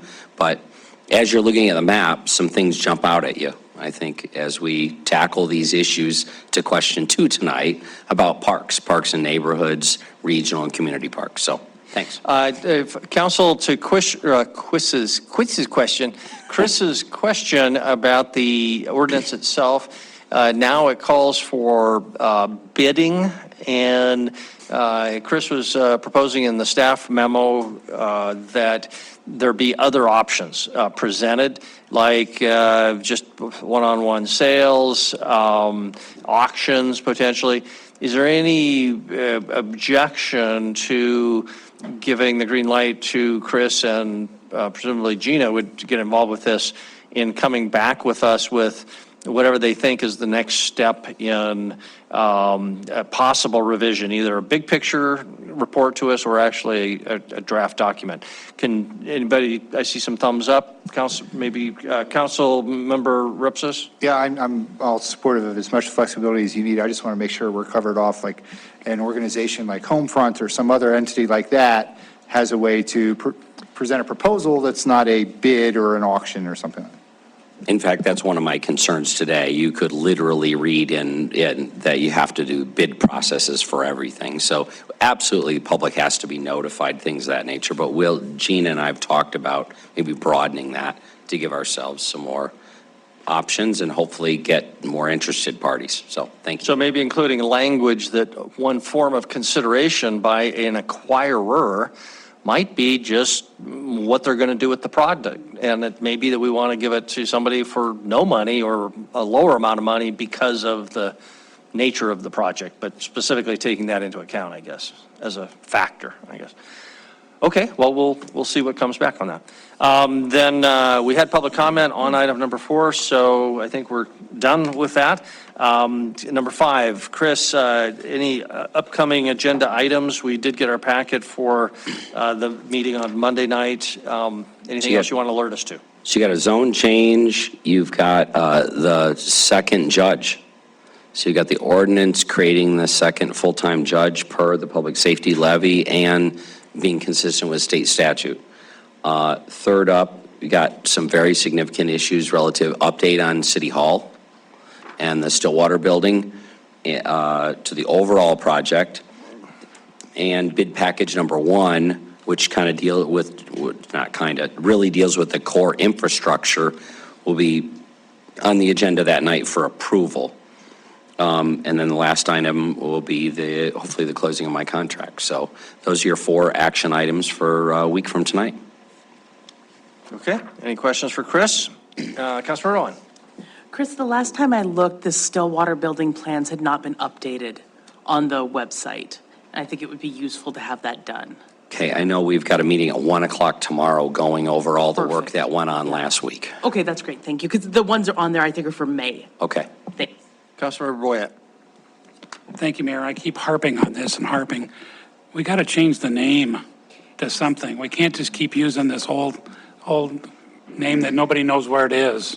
So that going forward, when we talk about building something, that people go, oh, what it is. New City Hall. And if we want to have more flexibility, I keep throwing out the Billings Government Center. If we wanted to include state lessees, for example, but. My thought is we need to move forward with a name somehow. Wyeth has his hand up. The Wyeth Friday Hall. Sorry. Thanks, Mayor. Actually, no, I just wanted to mention back to the agenda for next Monday, just an FYI that zone change 1019 that's coming to you does have a valid protest. That's all described in the memo. It's all in there, but I know you haven't, it just got posted. So just FYI on that, we did receive the valid protest, but then we only had 4 members of the public come to the zoning commission. So anyway, that's all described in the memo, but just wanted to make sure you were aware of that. Thanks. Thank you very much. Okay, is there any public comment on item number 5? No, so we will dispense with that. And any items of general council discussion? Councilmember Denise. Thank you, Mayor. It was mentioned tonight in early public comment about the police and the data and things like that. And I think sometimes, I think it was the police commission, the assistant committee that we formed, was supposed to be looking into that so that we can have some solution to where we can actually get good data and statistics quickly without putting the officers or their staff under a whole lot of labor to actually pull up the numbers that the council is asking for or the public is asking for. Do we know where that is, how that's coming, or if they've been working on that? Is the... They don't even have a quorum at this point. Okay, so But knowing they that, should, yeah, so come knowing starting that- in December. Okay, so knowing that that is an issue, do you know if the department is working on anything, assisting them in that so that we can actually move something forward to get some better data statistics and things like easily available?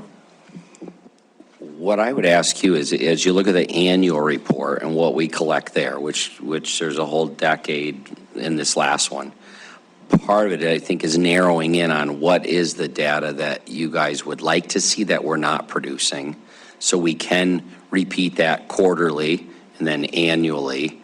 That's useful. Yeah, I'm sorry, but I'm not asking for a specific set of data, but I'm just having a database that we can, if something does come up and something that we do want to have a statistics, that the data has been inputted to where it can actually be sorted and filtered very quickly and easily through different criteria that you input, and not necessarily that's designed for this specific set of data. And then 6 months later, we get an election, new council members want to change it, and you have to go back through and reprogram it all. I'm looking for a different type of system that any council member, any program says, we want to see this stats on this type of crime or this type of solution, and then how we can make sure that data is going in there. And that's what I thought the commission would be working on. So I think for the role, and you're right, part of the scope of work for that committee is very specific to that area, and it would be very helpful, I think, to have that, so that we're not just grasping at things and speculating. And then, So if we have a specific request, we could perhaps put something in writing to guide them. I'm sure they would like as much guidance as possible. Everything. Yeah. Okay. Anything else, the way of discussion, Councilmember Tricky? Can you give us an update on the shelter? actually, in my inbox, once we started the meeting here, we've got the specifics from the building division and the fire marshal's office to the shelters. I haven't opened it yet. I don't know what's in there, but in talking with them mid to late last week, and then checking in with Jessica this afternoon, I believe that's going to give the specifics on what needs to happen for the First Church facility. I think there's some optimism there. There's parts of the building with sprinklers. There's parts of the building with, notification systems, things like that. So that's the update I would give, is that it's gotten to that point where they have very specific response to their architecture proposals. Did it seem doable still last week? Yes. I mean, there are challenges, but yes, I think for that facility in particular, I think we have larger, the Building 21, which has been known for well over a year because it was analyzed for COC potential use. That's that building immediately south of MRM. That building, I don't think from a realistic standpoint is something that's going to work short term. So we're working with MRM on how they can use their current facility, and that's what they're doing currently as well. So, Councilor Patricia? So I think our contract with Continuum of Care started October. And now, with them having to do some, I guess, bring it up to par, some of those funds that we were giving them, the 45,000 ahead of time, you haven't written that check yet. No. And I guess the other point to my question is, so the people now that are looking for winter shelter, I would assume they're going to the MRM. Is there any other place that they can go? I don't know where they're all going. MRM is certainly one. In talking with Oksana last week, they've said they're literally out driving streets looking for people. But I'm under the impression there are other facilities or other options used by some, whether it's renting hotel rooms or there are other things other than just MRM. Okay, council, we are adjourned. Thank you all. So, quick question.